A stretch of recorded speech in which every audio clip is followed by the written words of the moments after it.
2014 ലോക്സഭാ തെരഞ്ഞെടുപ്പിൽ പറഞ്ഞ അതേ കാര്യങ്ങളുമായാണ് നിലവിലുള്ള MP ഇപ്പോൾ തെരഞ്ഞെടുപ്പ് പ്രചരണവുമായി രംഗത്ത് വന്നിട്ടുള്ളത്.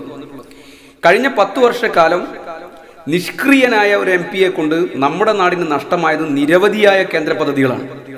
10 വർഷത്തിനിടയിൽ വലിയ നേട്ടമുണ്ടാകാവുന്ന ഒരു കേന്ദ്ര പദ്ധതിയും നമ്മുടെ നാടിന് ലഭിച്ചില്ലെന്ന് മാത്രമല്ല, 2006 മുതൽ 2011 വരെ കേരളം ഭരിച്ച VS സർക്കാരിന്റെ കാലത്തെ വ്യവസായ വകുപ്പ് മന്ത്രിയായിരുന്ന കോഴിക്കോട്ടുകാരനായിരുന്ന സഖാവ് എളമരം കരീം മുൻകൈയെടുത്ത് കൊണ്ടുവന്ന എല്ലാ പദ്ധതികളും തൻ്റേതാക്കി മാറ്റി അക്കാലത്ത് പ്രചരണം നടത്തിയിരുന്ന നമ്മുടെ MP LDF സർക്കാർ അധികാരത്തിൽ നിന്ന് പോയതിനു ശേഷം UDF അധികാരത്തിൽ വന്നു.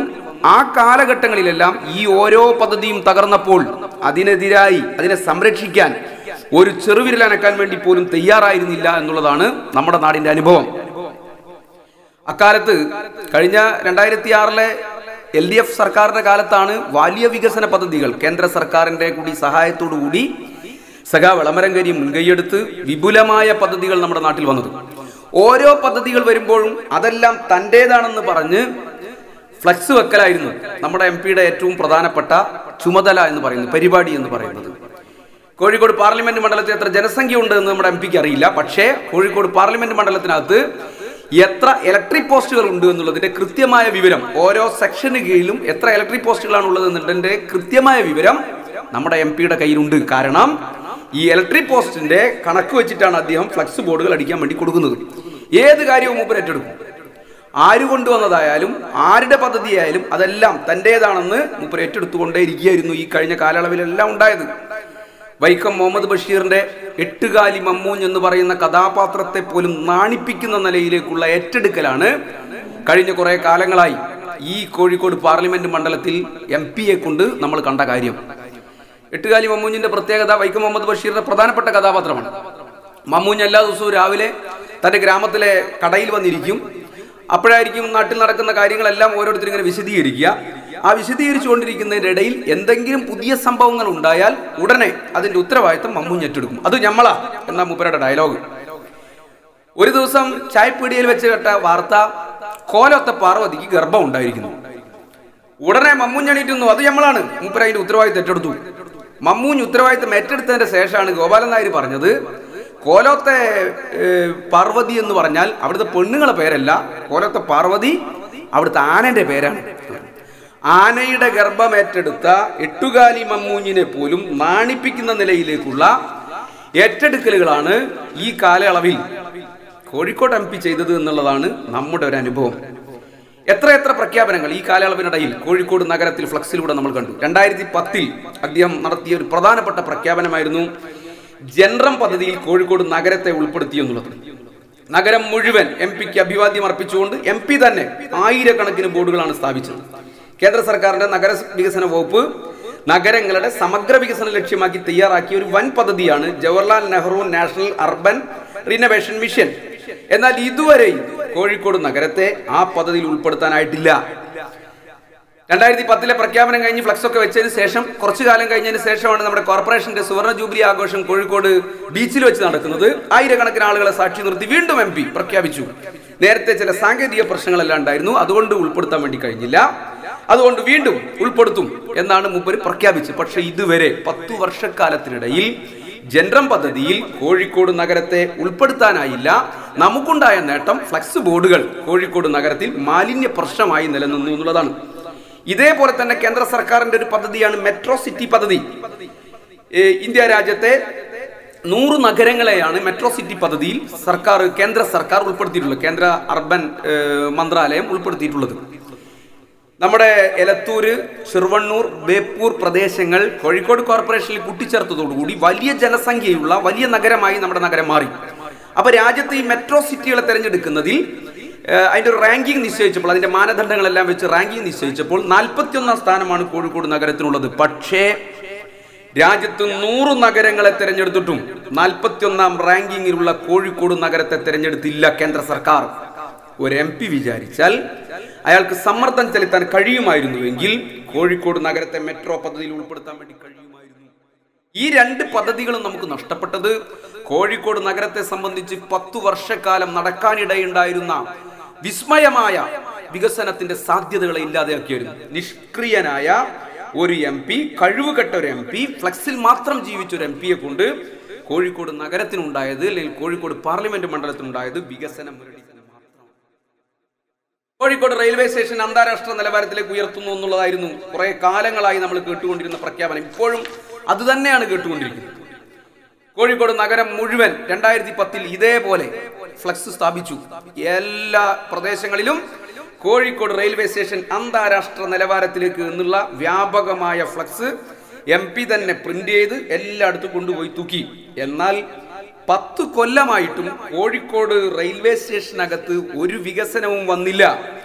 കേരളത്തിലെ തന്നെ ഏറ്റവും പ്രധാനപ്പെട്ട റെയിൽവേ സ്റ്റേഷനുകൾ തിരുവനന്തപുരം, കൊച്ചി, തൃശ്ശൂര്, കൊല്ലം, അങ്ങനെ തുടങ്ങിയിട്ടുള്ള കണ്ണൂർ തുടങ്ങിയിട്ടുള്ള പ്രധാനപ്പെട്ട ജില്ലാ കേന്ദ്രങ്ങളിലെ റെയിൽവേ സ്റ്റേഷനും കോഴിക്കോട് റെയിൽവേ സ്റ്റേഷനും തമ്മിൽ താരതമ്യം ചെയ്താൽ ഏറ്റവും ശോച്യാവസ്ഥയിൽ നിൽക്കുന്ന റെയിൽവേ സ്റ്റേഷനാണ് കോഴിക്കോട് റെയിൽവേ സ്റ്റേഷൻ.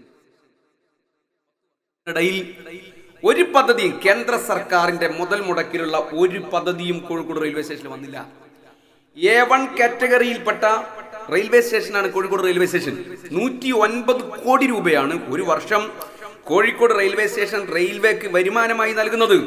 അങ്ങനെ A1 ഗ്രേഡ് കാറ്റഗറിയിൽപ്പെട്ട റെയിൽവേ സ്റ്റേഷനുകളിൽ സ്വാഭാവികമായി നടക്കുന്ന വികസന പ്രവർത്തനങ്ങൾ മാത്രമേ കോഴിക്കോട് റെയിൽവേ സ്റ്റേഷൻ നടന്നിട്ടുള്ളൂ.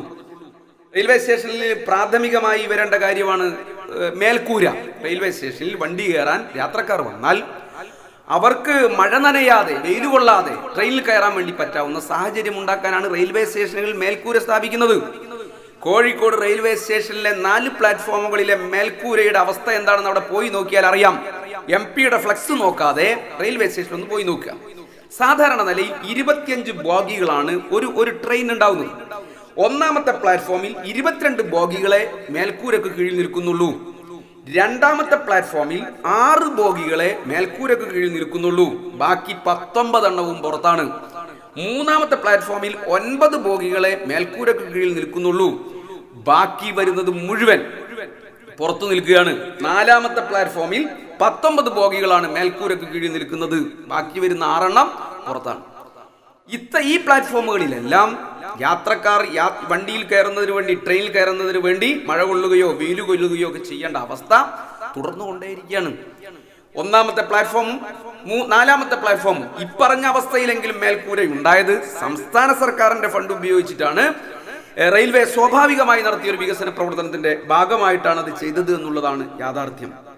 അന്താരാഷ്ട്ര നിലവാരം എന്ന് പറഞ്ഞ് 10 വർഷക്കാലമായി MP പറഞ്ഞുകൊണ്ടിരിക്കുന്ന റെയിൽവേ സ്റ്റേഷനിൽ നിന്ന് അന്താരാഷ്ട്ര നിലവാരത്തിൽ മഴ കൊണ്ടിട്ട് വേണം യാത്രക്കാർക്ക് ട്രെയിൻ കയറാൻ എന്നുള്ളതാണ് നമ്മുടെ അനുഭവം. റെയിൽവേ സ്റ്റേഷനിൽ VIP ലോഞ്ച് ഉണ്ടാക്കി എന്നുള്ളതാണ് നമ്മുടെ MP-യുടെ ഒരു പ്രധാനപ്പെട്ട അവകാശവാദം. VIP ലോഞ്ചെല്ലാം ഈ ഇന്ത്യ രാജ്യത്ത് പ്രധാനപ്പെട്ട ജില്ലാ കേന്ദ്രങ്ങളിലുള്ള എല്ലാ റെയിൽവേ സ്റ്റേഷനുകൾക്കകത്തും ഉള്ളതാണ്. VIP ലോഞ്ച് ഉണ്ടായതായിക്കോട്ടെ, VIP-കൾക്കാണല്ലോ VIP ലോഞ്ച്. എന്ന സാധാരണ യാത്രക്കാരന്റെ സ്ഥിതി എന്താ? വൈകുന്നേരം കോഴിക്കോട് റെയിൽവേ സ്റ്റേഷനിൽ എത്തിയാൽ 1-ാം നമ്പർ പ്ലാറ്റ്ഫോമിനകത്ത് ടിക്കറ്റ് കൊടുക്കുന്നിടത്ത് ഉള്ള തിരക്കെന്താണെന്ന് നിങ്ങൾക്ക് യാത്രക്കാർക്ക് പോയാൽ, റെയിൽവേ സ്റ്റേഷൻ സന്ദർശിക്കുന്നവർക്ക് കാണാം. ഒരു ഇഞ്ചു സ്ഥലം പോലും, കാലുകുത്താൻ വേണ്ടി പോലും സ്ഥലമില്ലാത്ത നിലയിലേക്കാണ് അവിടെ ടിക്കറ്റ് എടുക്കുന്നതിന് വേണ്ടി ആളുകൾ ക്യൂ നിൽക്കുന്നത്. കോഴിക്കോട് റെയിൽവേ സ്റ്റേഷനിൽ ഒരു ദിവസം 24 ലക്ഷം രൂപയാണ് 24 ലക്ഷം രൂപയാണ് അവിടെ ദിവസ വരുമാനമായി റെയിൽവേക്ക് നൽകിക്കൊണ്ടിരിക്കുന്നത്. ആ റെയിൽവേ സ്റ്റേഷനിൽ 6 ടിക്കറ്റ് കൗണ്ടറുകൾ 1-ാമത്തെ പ്ലാറ്റ്ഫോമിലുണ്ട്. 6 ടിക്കറ്റ് കൗണ്ടറുകൾ. പക്ഷെ അന്താരാഷ്ട്ര നിലവാരത്തിലായതുകൊണ്ട് 3 ടിക്കറ്റ് കൗണ്ടറുകളെ പ്രവർത്തിക്കുന്നുള്ളൂ. MP ഒന്ന് ഫോൺ ചെയ്ത് പറഞ്ഞാൽ, പാർലമെന്റ് അംഗം ഒന്ന് ഫോൺ ചെയ്ത് പറഞ്ഞാൽ ഈ പറഞ്ഞ കൗണ്ടറുകളെല്ലാം പ്രവർത്തിപ്പിക്കാനാവും. MP-ക്ക് തയ്യാറുണ്ടോ? അറിയോ അങ്ങനെ ഒരു വിവരം? ഇങ്ങനെ യാത്രക്കാരുടെ ഒരു ദുരിതത്തെ സംബന്ധിച്ച് MP-ക്ക് അങ്ങനെ ഒരു വിവരമില്ല. 5 റിസർവേഷൻ കൗണ്ടറുകൾ റെയിൽവേ സ്റ്റേഷനിലുണ്ട്. 2 എണ്ണം മാത്രമാണ് പ്രവർത്തിക്കുന്നത്. മണിക്കൂറുകൾ നിന്നുകൊണ്ട് മാത്രമേ ടിക്കറ്റ് റിസർവ് ചെയ്യാൻ വേണ്ടി പറ്റൂ. നേരത്തെ അവിടെ ടോക്കൺ സമ്പ്രദായം ഉണ്ടായിരുന്നു, അത് എടുത്തു കളഞ്ഞു. അത് പുനഃസ്ഥാപിച്ചാൽ ടിക്കറ്റ് റിസർവ് ചെയ്യാൻ വരുന്നവർക്ക് മറ്റ് തടസ്സങ്ങളൊന്നും ഇല്ലാതെ സുഗമമായി ടിക്കറ്റ് റിസർവ് ചെയ്യാനും പോവാനും എല്ലാം ഉള്ള സൗകര്യങ്ങൾ റെയിൽവേ സ്റ്റേഷനിൽ ഉണ്ടായിരുന്നതാണ്. അതില്ലാതെയാക്കി. അവിടെ 2-ാം നമ്പർ പ്ലാറ്റ്ഫോമിലും 3-ാം നമ്പർ പ്ലാറ്റ്ഫോമിലും ബാത്റൂമുകൾ അന്താരാഷ്ട്ര നിലവാരത്തിലുള്ളതാണ്. അതിനകത്തൊന്ന് കയറിയാൽ പുറമേ നിന്നുള്ളവർ കാണാതിരിക്കണമെങ്കിൽ ഉടുത്ത തുണി അതിന്റെ മുകളിൽ വാതിലാക്കിയിട്ടിടണം, മറച്ചിടണം. അതാണ് അന്താരാഷ്ട്ര നിലവാരത്തിലെ റെയിൽവേ സ്റ്റേഷനിലെ ബാത്റൂമുകളുടെ സ്ഥിതി. MP ഒന്ന് ഫോൺ ചെയ്ത് പറഞ്ഞാൽ ആ 3-ാം നമ്പർ പ്ലാറ്റ്ഫോമിലെയും 2-ാം നമ്പർ പ്ലാറ്റ്ഫോമിലെയും ബാത്റൂമുകൾക്ക് വാതിൽ വെച്ചു കൊടുക്കാം. MP ഇടപെടാനാവുമോ, അറിയുമോ? അങ്ങനെ ഒരു വിവരം അദ്ദേഹത്തിന് അറിയില്ല. ഇങ്ങനെയുള്ള നിരവധിയായ പ്രശ്നങ്ങൾ. മൂപ്പരുടെ ഒരു പ്രധാനപ്പെട്ട അവകാശവാദം എസ്കലേറ്ററും അതേപോലെ തന്നെ ലിഫ്റ്റും കൊണ്ടുവന്നു എന്നാണ്. ഇന്ത്യ രാജ്യത്ത് ജില്ലാ കേന്ദ്രങ്ങളിലുള്ള റെയിൽവേ സ്റ്റേഷനുകളിൽ ഒറ്റയൊന്നെണ്ണത്തിലും എസ്കലേറ്ററും ലിഫ്റ്റും ഇല്ലാത്തതില്ല.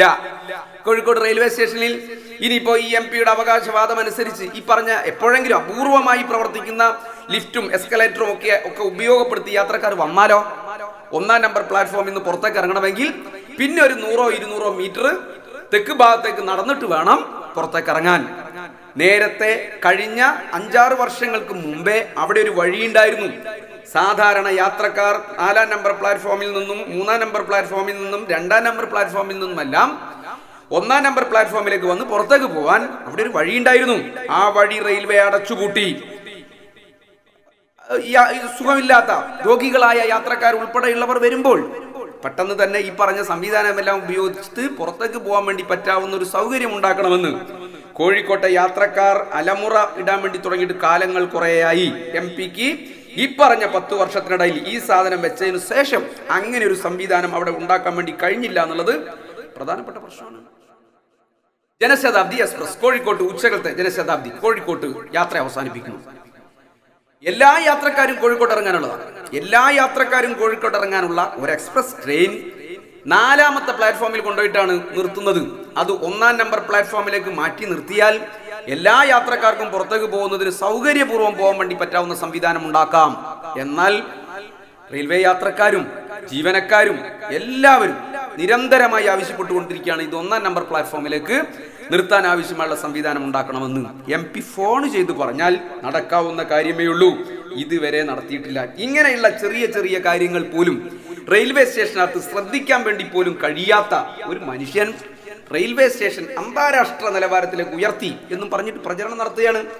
ഇതിന് പുറമെയാണ് നമ്മുടെ കോഴിക്കോടിന്റെ റെയിൽവേ സ്റ്റേഷന്റെ വികസനം എങ്ങനെയുണ്ടാവുക. കോഴിക്കോടിന്റെ റെയിൽവേ സ്റ്റേഷൻ വികസനം ഉണ്ടാവണമെങ്കിൽ പുതിയ ട്രെയിനുകൾ കോഴിക്കോട് നിന്ന് പുറപ്പെടണം. യാത്രക്കാരുടെ സാധാരണ യാത്രക്കാരുടെ യാത്രാ ദുരിതം അവസാനിക്കണമെങ്കിൽ കോഴിക്കോട്ട് നിന്ന് ട്രെയിൻ പുറപ്പെടണം. ഏറ്റവും ചുരുങ്ങിയത് 12 ട്രെയിനുകളിലെങ്കിലും കോഴിക്കോട് റെയിൽവേ സ്റ്റേഷനിൽ നിന്ന് പുറപ്പെടാനുള്ള സംവിധാനം ഉണ്ടാക്കിയാലേ നമ്മളെ മാധ്യമങ്ങളും നമ്മുടെ യാത്രക്കാരും നമ്മുടെ കോഴിക്കോട്ടെ സംഘടനകളെല്ലാം പറഞ്ഞുകൊണ്ടിരിക്കുന്ന കോഴിക്കോടിന്റെ യാത്രാ ദുരിതത്തിന് ചെറിയ ആശ്വാസം കാണാനാവൂ. 90 എക്സ്പ്രസ് ട്രെയിനുകളും 10 പാസഞ്ചർ ട്രെയിനുകളുമാണ് നമ്മുടെ കോഴിക്കോട് വഴി പോയിക്കൊണ്ടിരിക്കുന്നത്. അതിൽ 4 പാസഞ്ചർ ട്രെയിനും 1 എക്സ്പ്രസ് ട്രെയിനുമാണ് കോഴിക്കോട് നിന്ന് പുറപ്പെടുന്നത്. ബാക്കിയെല്ലാം ഈ വഴി പോയിക്കൊണ്ടിരിക്കുന്നു എന്നുള്ളത് മാത്രമേ ഉള്ളൂ. അതുകൊണ്ട് ഇവിടെ നിന്ന് ട്രെയിൻ തുടങ്ങാനുള്ള സംവിധാനം നമുക്ക് ഉണ്ടാക്കിയാലേ കോഴിക്കോട് റെയിൽവേ സ്റ്റേഷന് വികസനമുണ്ടാവൂ, യാത്രാ പ്രശ്നങ്ങൾ പരിഹരിക്കൂ. എന്നാൽ MP എന്താ പറയുന്നത്? അദ്ദേഹത്തിന് ഈ കോഴിക്കോടിന്റെ MP അല്ല, അദ്ദേഹം രാജ്യത്തിന്റെ മൊത്തം MP ആണ് എന്നുള്ള നിലയിലേക്കാണ് അദ്ദേഹത്തിന്റെ എല്ലാ പ്രചരണങ്ങളും. മംഗലാപുരത്ത് നിന്ന് ബാംഗ്ലൂരിലേക്ക് തുടങ്ങിയ ട്രെയിൻ അത് മൂപ്പരുടെ വകയായിട്ടാണ് MP-യുടെ പ്രചരണം മുഴുവൻ. മംഗലാപുരത്ത് നിന്ന് ഒരു ട്രെയിൻ തുടങ്ങുന്നത് കോഴിക്കോട് വഴി പോകുന്ന ഒരു സംവിധാനം എന്റേതാണെന്ന് പറയാൻ നാണമുള്ള മനുഷ്യന്മാർക്കാർക്കെങ്കിലും കഴിയാം. അത് കോഴിക്കോട് നിന്ന് തുടങ്ങേണ്ടതായിരുന്നു. റെയിൽവേയിലെ ഉന്നത ഉദ്യോഗസ്ഥന്മാരെല്ലാം കോഴിക്കോട് നിന്ന് തുടങ്ങാൻ വേണ്ടി പറ്റാവുന്ന സംവിധാനം എന്നുള്ള നിലയിലേക്ക് ആലോചിച്ചതാണ്. ആ ട്രെയിൻ മംഗലാപുരത്തേക്ക് കൊണ്ടുപോയി കൊടുത്തിട്ട് അതിന്റെ പിതൃത്വം അവകാശപ്പെടുകയാണ് ഇവിടെ നിന്നിട്ട് കോഴിക്കോട്ടെ MP. ജനശതാബ്ദി എക്സ്പ്രസ് കണ്ണൂരിന് കൊടുത്തു, ഞാൻ ഈ പറഞ്ഞ ബാംഗ്ലൂർ എക്സ്പ്രസ് മംഗലാപുരത്തിന് കൊടുത്തു. ഇതെല്ലാമാണ് കോഴിക്കോട് MP-ക്ക് ഈ കോഴിക്കോടിന് നൽകാൻ വേണ്ടി പറ്റാവുന്ന അല്ലെങ്കിൽ ചെയ്ത അന്താരാഷ്ട്ര നിലവാരത്തിലുള്ള നേട്ടങ്ങൾ എന്ന് നമ്മൾ തിരിച്ചറിയേണ്ടതുണ്ട്, മനസ്സിലാക്കേണ്ടതുണ്ട്. കോഴിക്കോട് റെയിൽവേ സ്റ്റേഷന്റെ ഈ അന്താരാഷ്ട്ര നിലവാരത്തിലേക്കുള്ള പ്രഖ്യാപനം പണ്ട് ലലു പ്രസാദ് യാദവട്ടം മന്ത്രിയാവുന്ന കാലത്ത്, റെയിൽവേ മന്ത്രിയാവുന്ന കാലത്താണ് പ്രഖ്യാപനം നടത്തിയത്. അതിനുശേഷം 2013-2014 കോഴിക്കോട് റെയിൽവേ സ്റ്റേഷന് വേണ്ടി 35 കോടി രൂപ റെയിൽവേ മാറ്റിവെച്ചു. ഞാൻ വളരെ ഗൗരവമായി സൂചിപ്പിക്കുകയാണ്, 35 കോടി രൂപ 2013-2014 വർഷത്തിൽ കോഴിക്കോട് റെയിൽവേ സ്റ്റേഷന്റെ വികസനത്തിന് വേണ്ടി റെയിൽവേ മാറ്റിവെച്ചു. ആ തുക ലാപ്സായി പോയി. MP മിണ്ടുന്നില്ല, ഉദ്യോഗസ്ഥന്മാർ മിണ്ടുന്നില്ല. എങ്ങനെ ലാപ്സായി പോയത്? MP-യുടെ നിഷ്ക്രിയത്വം കൊണ്ട്, കഴിവുകേട് കൊണ്ട്, അവിടുത്തെ ഉദ്യോഗസ്ഥന്മാരുടെ അനാസ്ഥ കൊണ്ട് പ്രൊജക്ട് സമർപ്പിക്കാത്തതിന്റെ ഭാഗമായി അത് നഷ്ടപ്പെട്ടു എന്നാണ് റെയിൽവേ പറയുന്നത്. എന്നാൽ ഇപ്പൊ നടന്നുകൊണ്ടിരിക്കുന്ന ചില സംഭവവികാസങ്ങൾ ആ 35 കോടി നഷ്ടപ്പെടുത്തിയത് സ്വാഭാവികമായി നഷ്ടപ്പെട്ടതല്ല, മറിച്ച് നഷ്ടപ്പെടുത്തിയതായിരുന്നു എന്നുള്ള അനുഭവമാണ് നമുക്ക് കാണാൻ വേണ്ടി കഴിയുന്നത്, കേൾക്കാൻ വേണ്ടി പറ്റുന്നത്. MP എന്താ ചെയ്യുന്നത്? UPA സർക്കാരിന്റെ കാലത്തെ UPA സർക്കാരിന്റെ നയം റെയിൽവേയുടെ പണം ഉപയോഗിച്ച്, പൊതുമേഖലയുടെ പണം ഉപയോഗിച്ച് റെയിൽവേയുടെ വികസനം നടത്തുക എന്നുള്ളതായിരുന്നു. എന്നാൽ BJP വന്നപ്പോൾ പൊതുമേഖലാ സ്ഥാപനങ്ങൾ മുഴുവൻ വിറ്റുതുലയ്ക്കുന്നു. അതിന്റെ ഭാഗമായി ഉണ്ടാവുന്ന വികസന പ്രവർത്തനങ്ങൾ, അതിന്റെ ഭാഗമായി വരേണ്ട വികസന പ്രവർത്തനങ്ങളെല്ലാം സ്വകാര്യ മേഖലക്ക് വിട്ടുകൊടുത്ത് നടത്തണം എന്നുള്ളതാണ് BJP സർക്കാരിന്റെ നിലപാട്. കോഴിക്കോട്ട് MP-യുടെ നിലപാടോ? റെയിൽവേ UPA സർക്കാരിന്റെ, കോൺഗ്രസിന്റെ നിലപാടിൽ നിന്ന് വ്യത്യസ്തമായി BJP-യുടെ നയം കോഴിക്കോട് റെയിൽവേ സ്റ്റേഷനിൽ നടപ്പിലാക്കുക. സ്വകാര്യ വ്യക്തികൾക്ക് റെയിൽവേ സ്റ്റേഷന്റെ കണ്ണായ സ്ഥലം 4 ഏക്കർ സ്ഥലം വരുന്ന, 4.5 ഏക്കർ സ്ഥലം വരുന്ന കണ്ണായ സ്ഥലം സ്വകാര്യ വ്യക്തികൾക്ക് കൊടുത്ത് സ്വകാര്യ മേഖലയുടെ നേതൃത്വത്തിൽ അവിടെ വികസന പ്രവർത്തനം നടത്താനുള്ള പദ്ധതി കൊണ്ടുവരിക. റിയൽ എസ്റ്റേറ്റ് മാഫിയയുടെ ഏജന്റായി കോഴിക്കോട് MP പ്രവർത്തിക്കുക. നേരത്തെയുള്ള 35 കോടിയുടെ പദ്ധതി അവിടെ ചെലവഴിച്ചിരുന്നുവെങ്കിൽ, അല്ലെങ്കിൽ പ്രോജക്റ്റ് ഉണ്ടാക്കിയിരുന്നുവെങ്കിൽ ഈ പറഞ്ഞ റിയൽ എസ്റ്റേറ്റ് ഏർപ്പാട് നടക്കില്ലായിരുന്നു. അതിന് ആ പണം, കോടിക്കണക്കിന് രൂപയുടെ പണം ബോധപൂർവം ലാപ്സാക്കിയിട്ട് സ്വകാര്യ മേഖലക്ക് ഇത് കൊടുക്കുകയാണ്. ആ നിലയിലേക്ക് റെയിൽവേ സ്റ്റേഷന്റെ കണ്ണായ സ്ഥലം വിറ്റുതുലയ്ക്കുന്നതിന് വേണ്ടിയിട്ടുള്ള ഏജൻസി പണിയാണ് കോഴിക്കോട്ട് MP എടുത്തുകൊണ്ടിരിക്കുന്നത്. കോഴിക്കോട്ടെ എല്ലാ പ്രസ്ഥാനങ്ങളും, INTUC, STU ഉൾപ്പെടെയുള്ള തൊഴിലാളി സംഘടനകളും ഈ സ്വകാര്യവൽക്കരണ നയത്തിനെതിരായിട്ടുള്ള വലിയ പോരാട്ടത്തിലാണ്. എന്തുകൊണ്ടാണ് തൊഴിലാളി സംഘടനകളും കോഴിക്കോട്ടെ സംഘടനകളെല്ലാം ഇതിനെതിരായി നിൽക്കുന്നതിന്റെ പ്രധാനപ്പെട്ട പ്രശ്നം, കോഴിക്കോട്ട് റെയിൽവേ സ്റ്റേഷൻ വികസിക്കണമെങ്കിൽ പുതിയ ട്രാക്കുകൾ വരണം. നേരത്തെ പറഞ്ഞ പോലെ ട്രെയിനുകൾ ആരംഭിക്കണമെങ്കിൽ പുതിയ ട്രാക്കുകൾ വരണം. അതുപോലെ തന്നെ മറ്റു സംവിധാനങ്ങൾ ഉണ്ടാവണം, പിറ്റ് ലൈൻ ഉൾപ്പെടെയുള്ള സംവിധാനങ്ങൾ ഉണ്ടാവണം. ഒരു ട്രാക്ക് പുതുതായി ഇടണമെങ്കിൽ ഈ പറയുന്ന റെയിൽവേയുടെ ഇപ്പം കയ്യിലുള്ള സ്ഥലം സ്വകാര്യവൽക്കരിക്കപ്പെട്ടാൽ പിന്നെ ഒരു വികസനവും കോഴിക്കോട് റെയിൽവേ സ്റ്റേഷനകത്ത് നടത്താനാവില്ല. അതുകൊണ്ട് റെയിൽവേ സ്റ്റേഷന്റെ വികസനം കാലാകാലത്തിലേക്ക് തടയുകയാണ് MP ചെയ്യുന്നത് എന്നുള്ളത് കൊണ്ടാണ് ഈ നയത്തിനെതിരായിട്ടുള്ള പ്രതിഷേധത്തിൽ കോഴിക്കോട്ടെ എല്ലാ സംഘടനകളും ഒന്നിച്ചണിനിരക്കുന്നത്. BJP-യുടെ നയം MP നടപ്പിലാക്കുന്നു എന്നുള്ളത് കൊണ്ടാണ്, സ്വന്തം സംഘടന INTUC ഉൾപ്പെടെ എതിര് നിന്നിട്ടും നടപ്പിലാക്കുന്നു എന്നുള്ളത് കൊണ്ടാണ് കേരളത്തിൽ കൈപ്പത്തിയിൽ കുത്തി ജയിച്ചാൽ അത് താമര വിരിയിക്കുന്ന മണ്ഡലങ്ങളുടെ കൂട്ടത്തിൽ കോഴിക്കോടിനെയും RSS ഉൾപ്പെടുത്തിയത്. കൊല്ലത്തോടൊപ്പം കണ്ണൂരിനോടൊപ്പം കോഴിക്കോടിനെയും ഈ പറയുന്ന ലിസ്റ്റിൽ RSS ഉൾപ്പെടുത്തിയത് MP-യുടെ ഈ നയത്തിന്റെ ഭാഗമായിട്ടാണ്. അദ്ദേഹവും ഇവരും തമ്മിലുള്ള ബന്ധത്തിന്റെ ഭാഗമായിട്ടാണ് അത്തരം കോഴിക്കോട് മണ്ഡലം അത്തരം ഒരു RSSന്റെ ലിസ്റ്റിൽ വന്നത്. MP ശ്രമിച്ചാൽ, ഒരു പാർലമെന്റ് അംഗം ശ്രമിച്ചാൽ നടക്കാവുന്ന നിരവധിയായ പ്രവർത്തനങ്ങളാണ് കോഴിക്കോട് റെയിൽവേ സ്റ്റേഷനുമായി ബന്ധപ്പെട്ടുകൊണ്ടുള്ളത്.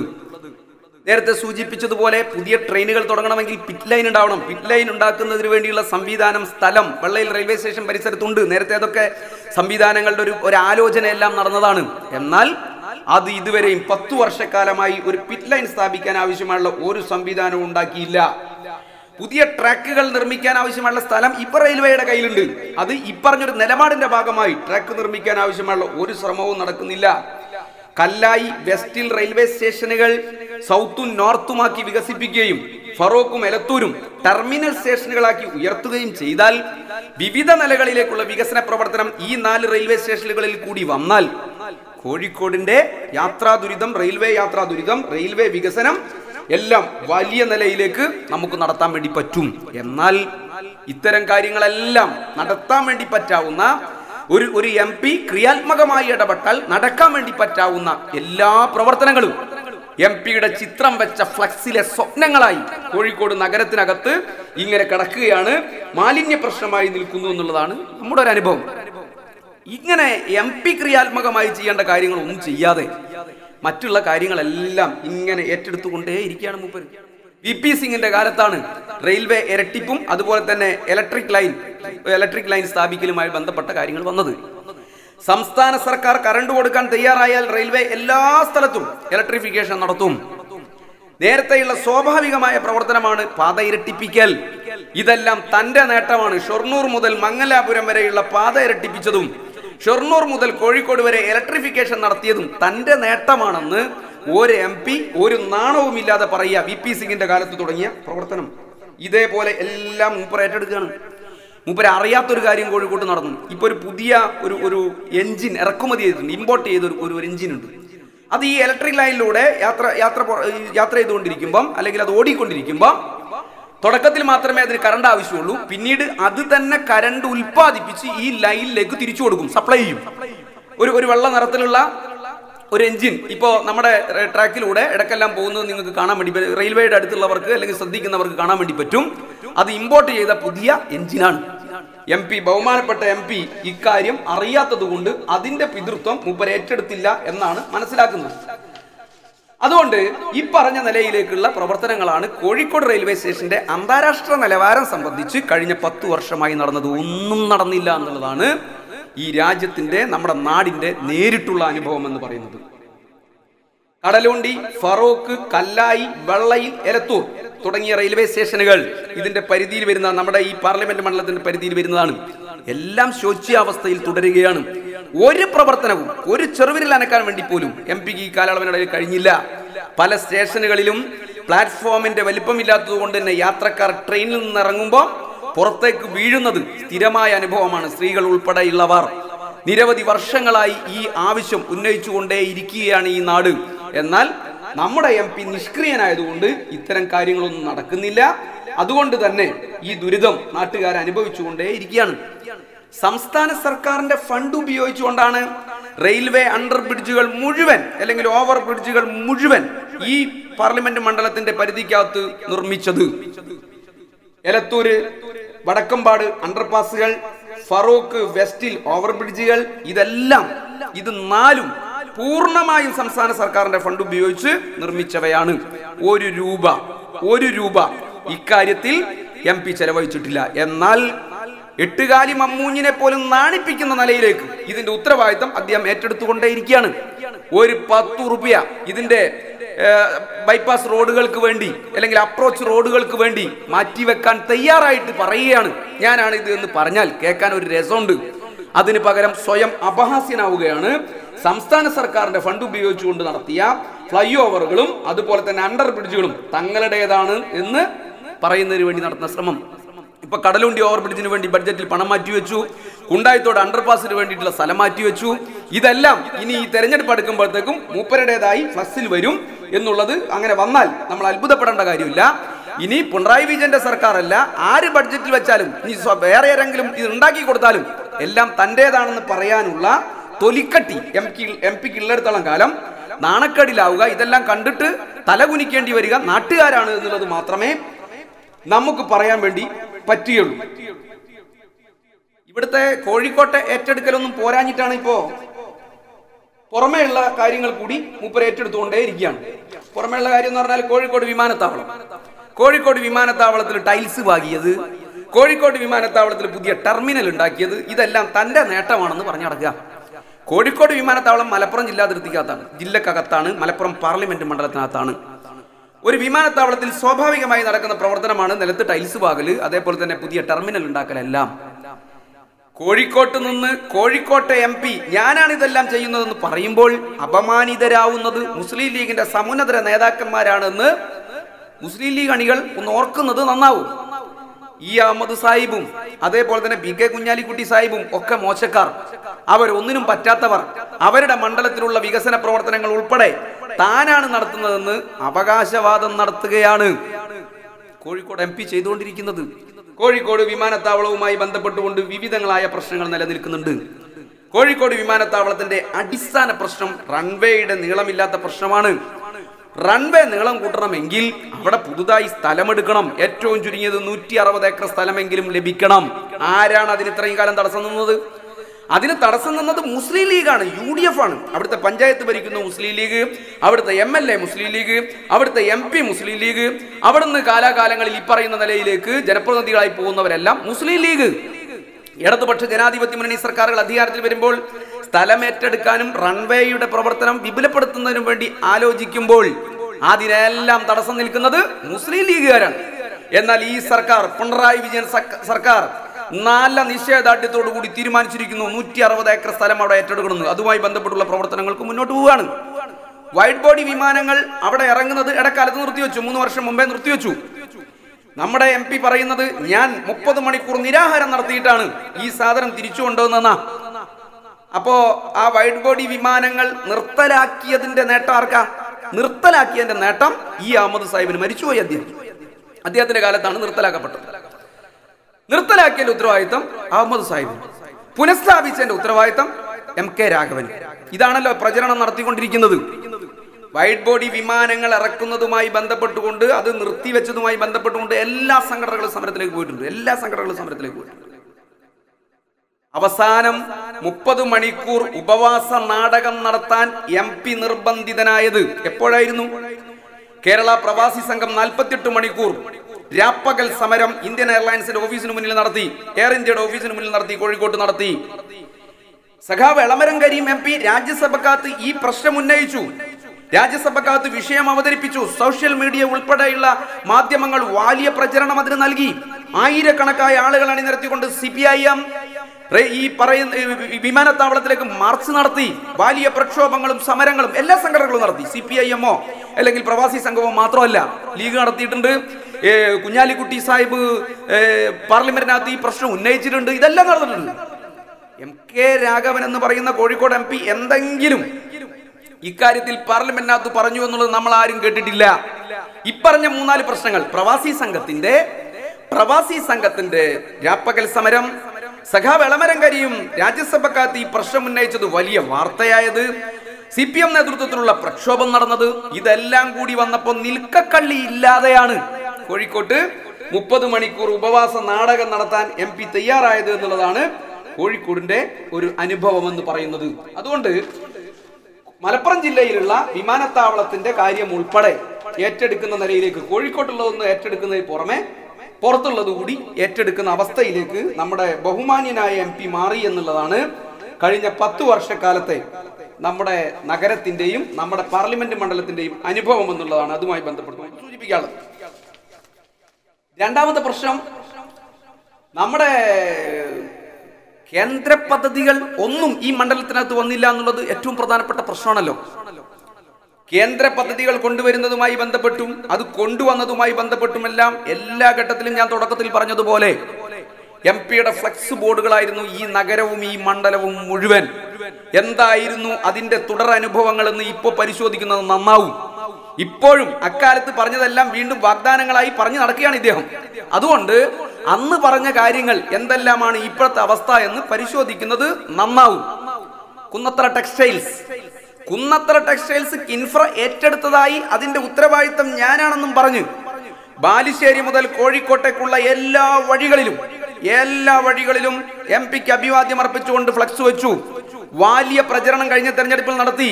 കുന്നത്ര ടെക്സ്റ്റൈൽസിനെ ഇതാ രക്ഷിച്ചിരിക്കുന്നു എന്നുള്ള പ്രഖ്യാപനം അന്ന് നടത്തി. എന്തായി ഇപ്പോ കുന്നത്ര ടെക്സ്റ്റൈൽസിന്റെ അവസ്ഥ? എന്താ? ജപ്തിയെ നേരിടുക.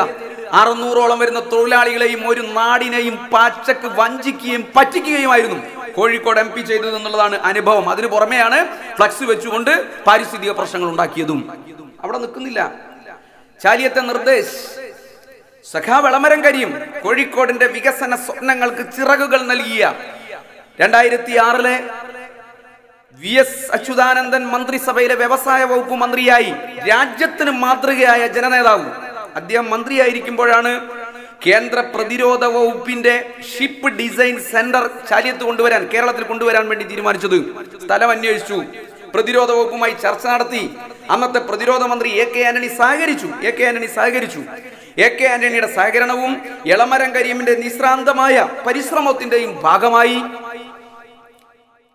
പദ്ധതി കേരളത്തിന് അനുവദിച്ചു. അങ്ങനെയാണ് നമ്മുടെ പാർലമെന്റ് മണ്ഡലത്തിലെ ചാലിയത്ത് 48 ഏക്കർ ഭൂമി പ്രതിരോധ വകുപ്പിന് കൈമാറിയത്. ഇത് കൈമാറുന്നത് 2007. അതിനെ തുടർന്ന് പദ്ധതി കൊണ്ടുവരുന്നതിന് വേണ്ടിയുള്ള പ്രവർത്തനങ്ങളെല്ലാം തയ്യാറാക്കി. അവസാനം 2010-11 അതിന് തറക്കല്ലിടുന്ന ചടങ്ങ് നടക്കുന്നത്. ബഹുമാനപ്പെട്ട അന്നത്തെ കേന്ദ്ര പ്രതിരോധ വകുപ്പ് മന്ത്രി AK ആന്റണി തറക്കല്ലിടുന്നതിന് വേണ്ടി വന്നു. എന്തായിരുന്നു കോഴിക്കോടിന്റെ അനുഭവം? കോഴിക്കോട് നഗരവും നഗരത്തിന് പുറത്തേക്ക് ചാലിയത്തേക്കുള്ള എല്ലാ വഴികളിലും MP-യുടെ ഫ്ലക്സ് കൊണ്ട് നിറഞ്ഞു. ഞാനാണ് കൊണ്ടുവന്നത് നിർദ്ദേശ് എന്നായിരുന്നു മൂപ്പരുടെ പ്രഖ്യാപനം.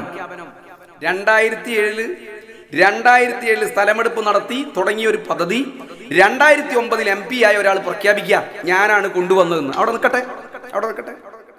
എന്താ ഇപ്പൊ പദ്ധതിയുടെ സ്ഥിതി? ആ പദ്ധതി 2011 LDF സർക്കാർ അധികാരത്തിൽ നിന്ന് പോയതിനു ശേഷം അത് മുന്നോട്ട് കൊണ്ടുപോകാൻ ചെറുവിരൽ അനക്കിയില്ല UDF-ന്റെ സർക്കാർ. ചെറുവിരൽ അനക്കിയില്ല കോഴിക്കോട് MP. കുറച്ചു കാലം കൂടി അധികാരത്തിൽ തുടർന്ന UPA സർക്കാരിന്റെ സാധ്യതകൾ ഉപയോഗപ്പെടുത്താൻ ഒരു കാര്യവും UDF-ഉം MP-യും ചെയ്യാത്തതിന്റെ ഭാഗമായി NP-യുടെ കഴിവുകേടിന്റെ നിഷ്ക്രിയത്വത്തിന്റെ ഭാഗമായി കാടുപിടിച്ചു കിടക്കുക.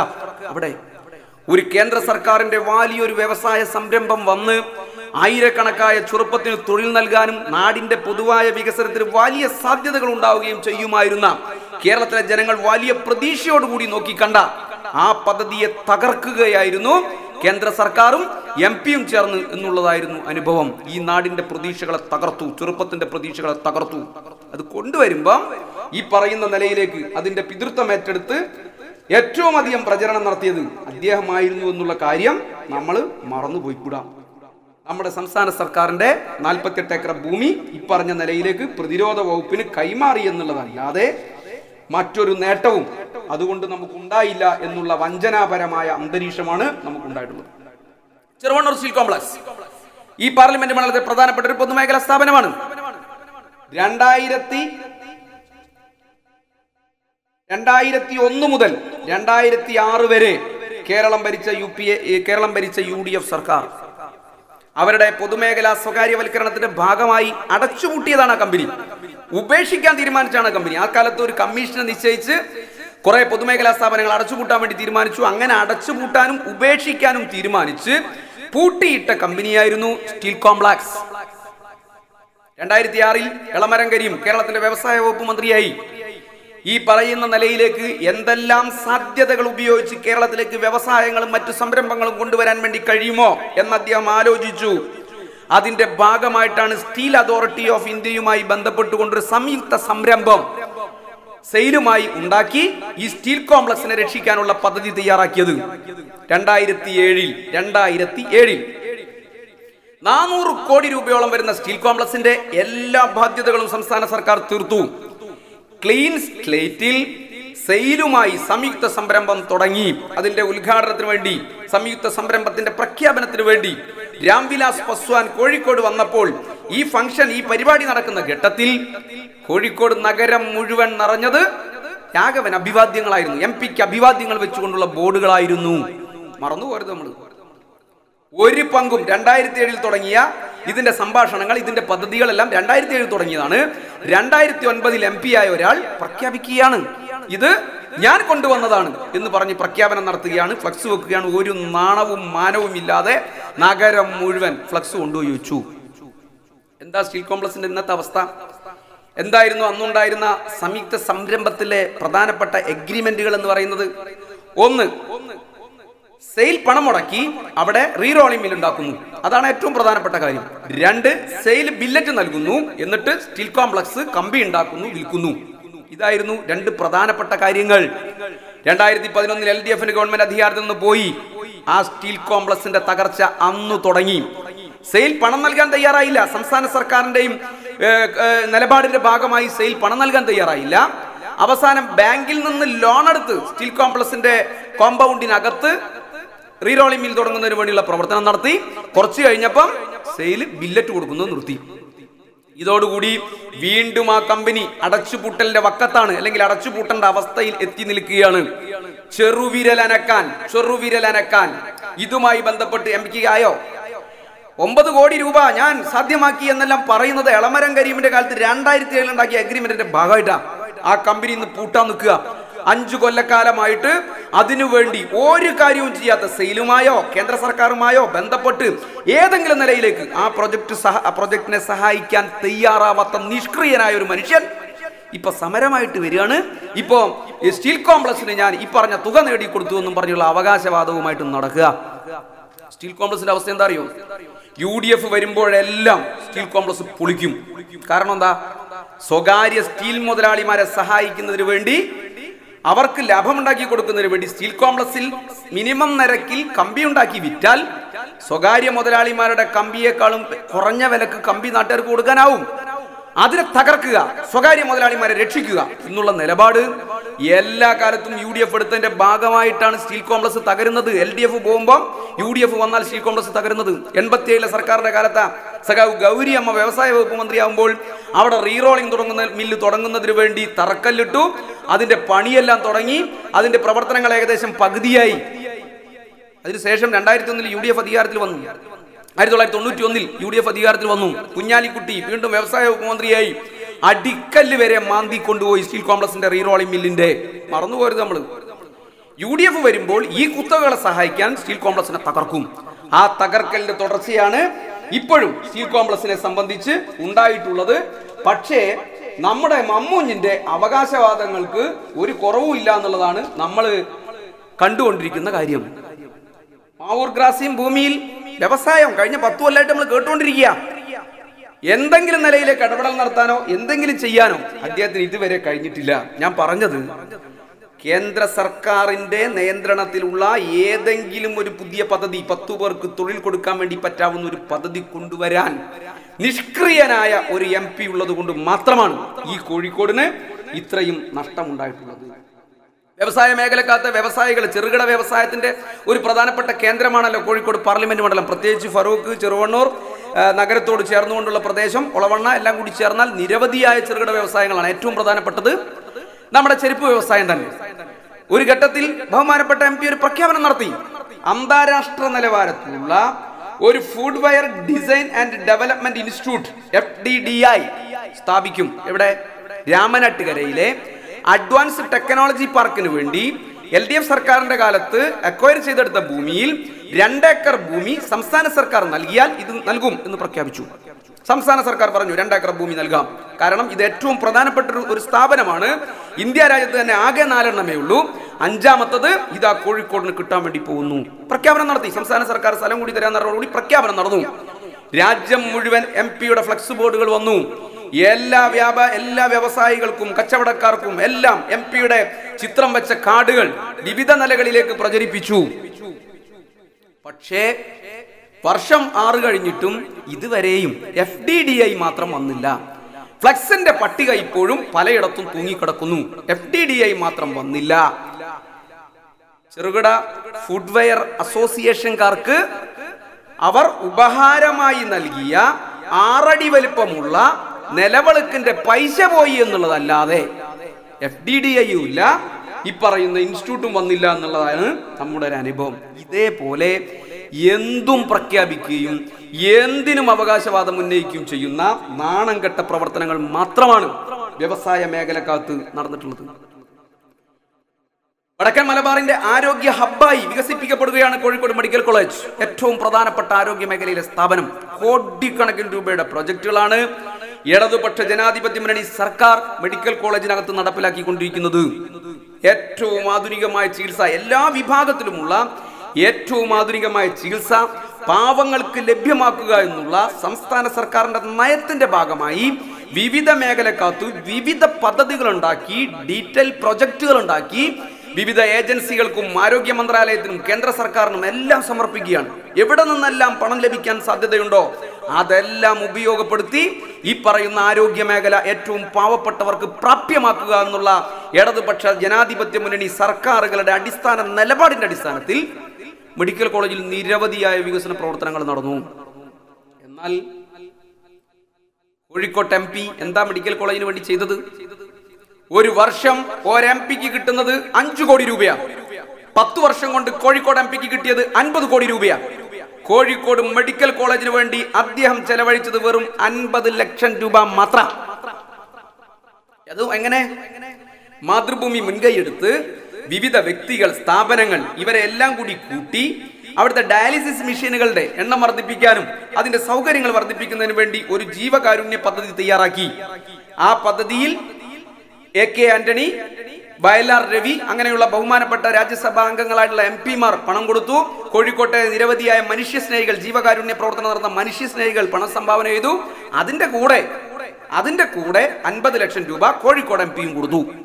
എന്നിട്ട് ഈ സ്ഥാപനം എന്റേതാണെന്നും പറഞ്ഞ് രാജ്യം മുഴുവൻ ഫ്ലക്സ് വെച്ച് പ്രചരണം നടത്തി എന്നുള്ളതല്ലാതെ കോഴിക്കോട് മെഡിക്കൽ കോളേജിൽ MP എന്നുള്ള നിലയിൽ എന്ത് വികസന പ്രവർത്തനമാണ് അദ്ദേഹം നടത്തിയത്? അദ്ദേഹത്തിന് പറയാനാവോ? ഒന്നും ചെയ്തില്ല.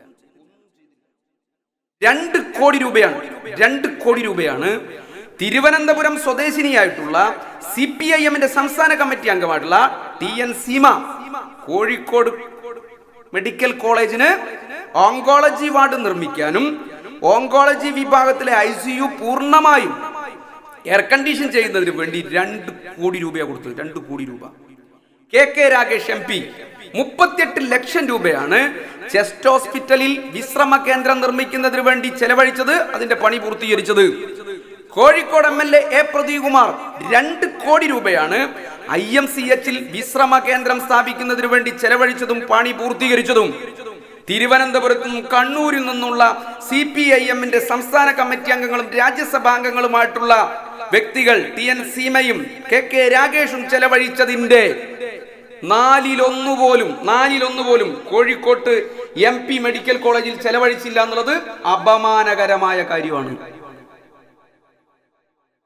മെഡിക്കൽ കോളേജിനകത്ത് നടക്കുന്ന നിരവധിയായ പ്രവർത്തനങ്ങൾ മൂപ്പർ ഏറ്റെടുത്തുകൊണ്ടിരിക്കുക. വേറെ മൂപ്പർക്ക് ഒരു പങ്കുമില്ലാത്ത മെഡിക്കൽ കോളേജ് എന്ന് പറഞ്ഞാൽ പ്രിയപ്പെട്ടവരെ സംസ്ഥാന സർക്കാരിന്റെ അധീനതയിലുള്ള ഒരു സ്ഥാപനമാണ്. സംസ്ഥാന സർക്കാരിന്റെ അധീനതയിലുള്ള ഈ സ്ഥാപനത്തിനകത്ത് മറ്റ് സംവിധാനങ്ങളുമായി ബന്ധപ്പെട്ടുകൊണ്ട് നിർമ്മാണ പ്രവർത്തനം, ജീവകാരുണ്യ പ്രവർത്തനം ഒക്കെ നടത്താൻ വേണ്ടി പറ്റുക MP-മാർക്ക് MLA-മാർക്ക് അവരുടെ ആസ്തി വികസന ഫണ്ട് ഉപയോഗിച്ചുകൊണ്ട് മാത്രമാണ്. അതിന്റെ അപ്പുറത്തേക്കുള്ള എല്ലാ വികസന പ്രവർത്തനങ്ങളും പുതിയ വിഭാഗങ്ങൾ ഉണ്ടാക്കലും ഉൾപ്പെടെയുള്ള കാര്യങ്ങൾ സംസ്ഥാന സർക്കാരിന്റെ ആരോഗ്യ വകുപ്പ് ഉണ്ടാക്കുന്ന പദ്ധതികളും പ്രവൃത്തികളുമായി ബന്ധപ്പെട്ടുകൊണ്ട് മാത്രം ഒരു MP-ക്കും ഒരു ലോക്സഭാംഗത്തിനും ഒരു രാജ്യസഭാംഗത്തിനും അദ്ദേഹത്തിന്റെ ലെറ്റർ പാഡിൽ എഴുതി കൊടുത്തുകൊണ്ട് ഒരു വൻ പദ്ധതിയും ഒരു സംസ്ഥാന സർക്കാരിന്റെ അധീനതയിലുള്ള സ്ഥാപനത്തിലും കൊണ്ടുവരാനാവില്ല. സംസ്ഥാന സർക്കാർ എത്രമാത്രം താല്പര്യമെടുക്കുന്നു, ആരോഗ്യ മേഖലയെ സംബന്ധിച്ചാണെങ്കിൽ ആരോഗ്യ വകുപ്പും അതിന്റെ മന്ത്രിയും എത്രമാത്രം താല്പര്യമെടുക്കുന്നു എങ്കിൽ മാത്രമേ ഈ പദ്ധതികളെല്ലാം അവിടെ വരൂ. എന്നാൽ നമ്മുടെ കോഴിക്കോട് MP അവിടെ നടന്നിട്ടുള്ള എല്ലാം മൂപ്പറുടേതായി പ്രഖ്യാപിച്ചുകൊണ്ടിരിക്കുക. ഇപ്പോഴും വാഗ്ദാനങ്ങളുമായിട്ട് നടക്കുക. അവിടെ സൂപ്പർ സ്പെഷ്യാലിറ്റി ഹോസ്പിറ്റൽ 1996 നായനാർ സർക്കാരിന്റെ കാലത്താണ് അതിന്റെ പ്രവർത്തനങ്ങൾ തുടങ്ങുന്നതിന് വേണ്ടി ആലോചിച്ചത്. ആ സർക്കാരിന്റെ കാലത്ത് അതിന്റെ ഡീറ്റെയിൽ പ്രൊജക്ട് എല്ലാം ഉണ്ടാക്കി കൊടുത്തു. അതിന്റെ പണി തുടങ്ങി.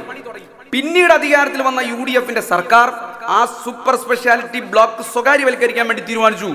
രാജ്യം മുഴുവൻ വിറ്റുതുലയ്ക്കുന്നതിന്റെ ഭാഗമായി കോഴിക്കോട്ട് നിർമ്മാണത്തിലിരുന്ന സൂപ്പർ സ്പെഷ്യാലിറ്റി ഹോസ്പിറ്റൽ LDF സർക്കാരിന്റെ കാലത്ത്, നായനാർ സർക്കാരിന്റെ കാലത്ത് ഏകദേശം പണി പകുതിയോളം ആയി നിന്നിരുന്ന ഘട്ടത്തിൽ ആ ബിൽഡിംഗ് സ്വകാര്യവൽക്കരിക്കാൻ വേണ്ടി തീരുമാനിച്ചു. അതിശക്തമായ പ്രക്ഷോഭമാണ് കോഴിക്കോട് നഗരത്തിലും കോഴിക്കോട് ജില്ലക്കകത്തും സംസ്ഥാനത്തും ഉണ്ടായത്. ആ പ്രക്ഷോഭത്തിന്റെ ഭാഗമായി ഈ ബിൽഡിംഗ്, ഈ സൂപ്പർ സ്പെഷ്യാലിറ്റി ബ്ലോക്ക് വാങ്ങാൻ വേണ്ടി വന്നവർ കച്ചവടം നിർത്തി പോയി. സമരത്തിന്റെ ഭാഗമായി, പ്രക്ഷോഭത്തിന്റെ ഭാഗമായി CPIM DYFI നടത്തിയ പ്രതിരോധത്തിന്റെ ഭാഗമായിട്ടാണ് അവർക്ക് തിരിച്ചു പോവേണ്ടി വന്നത്.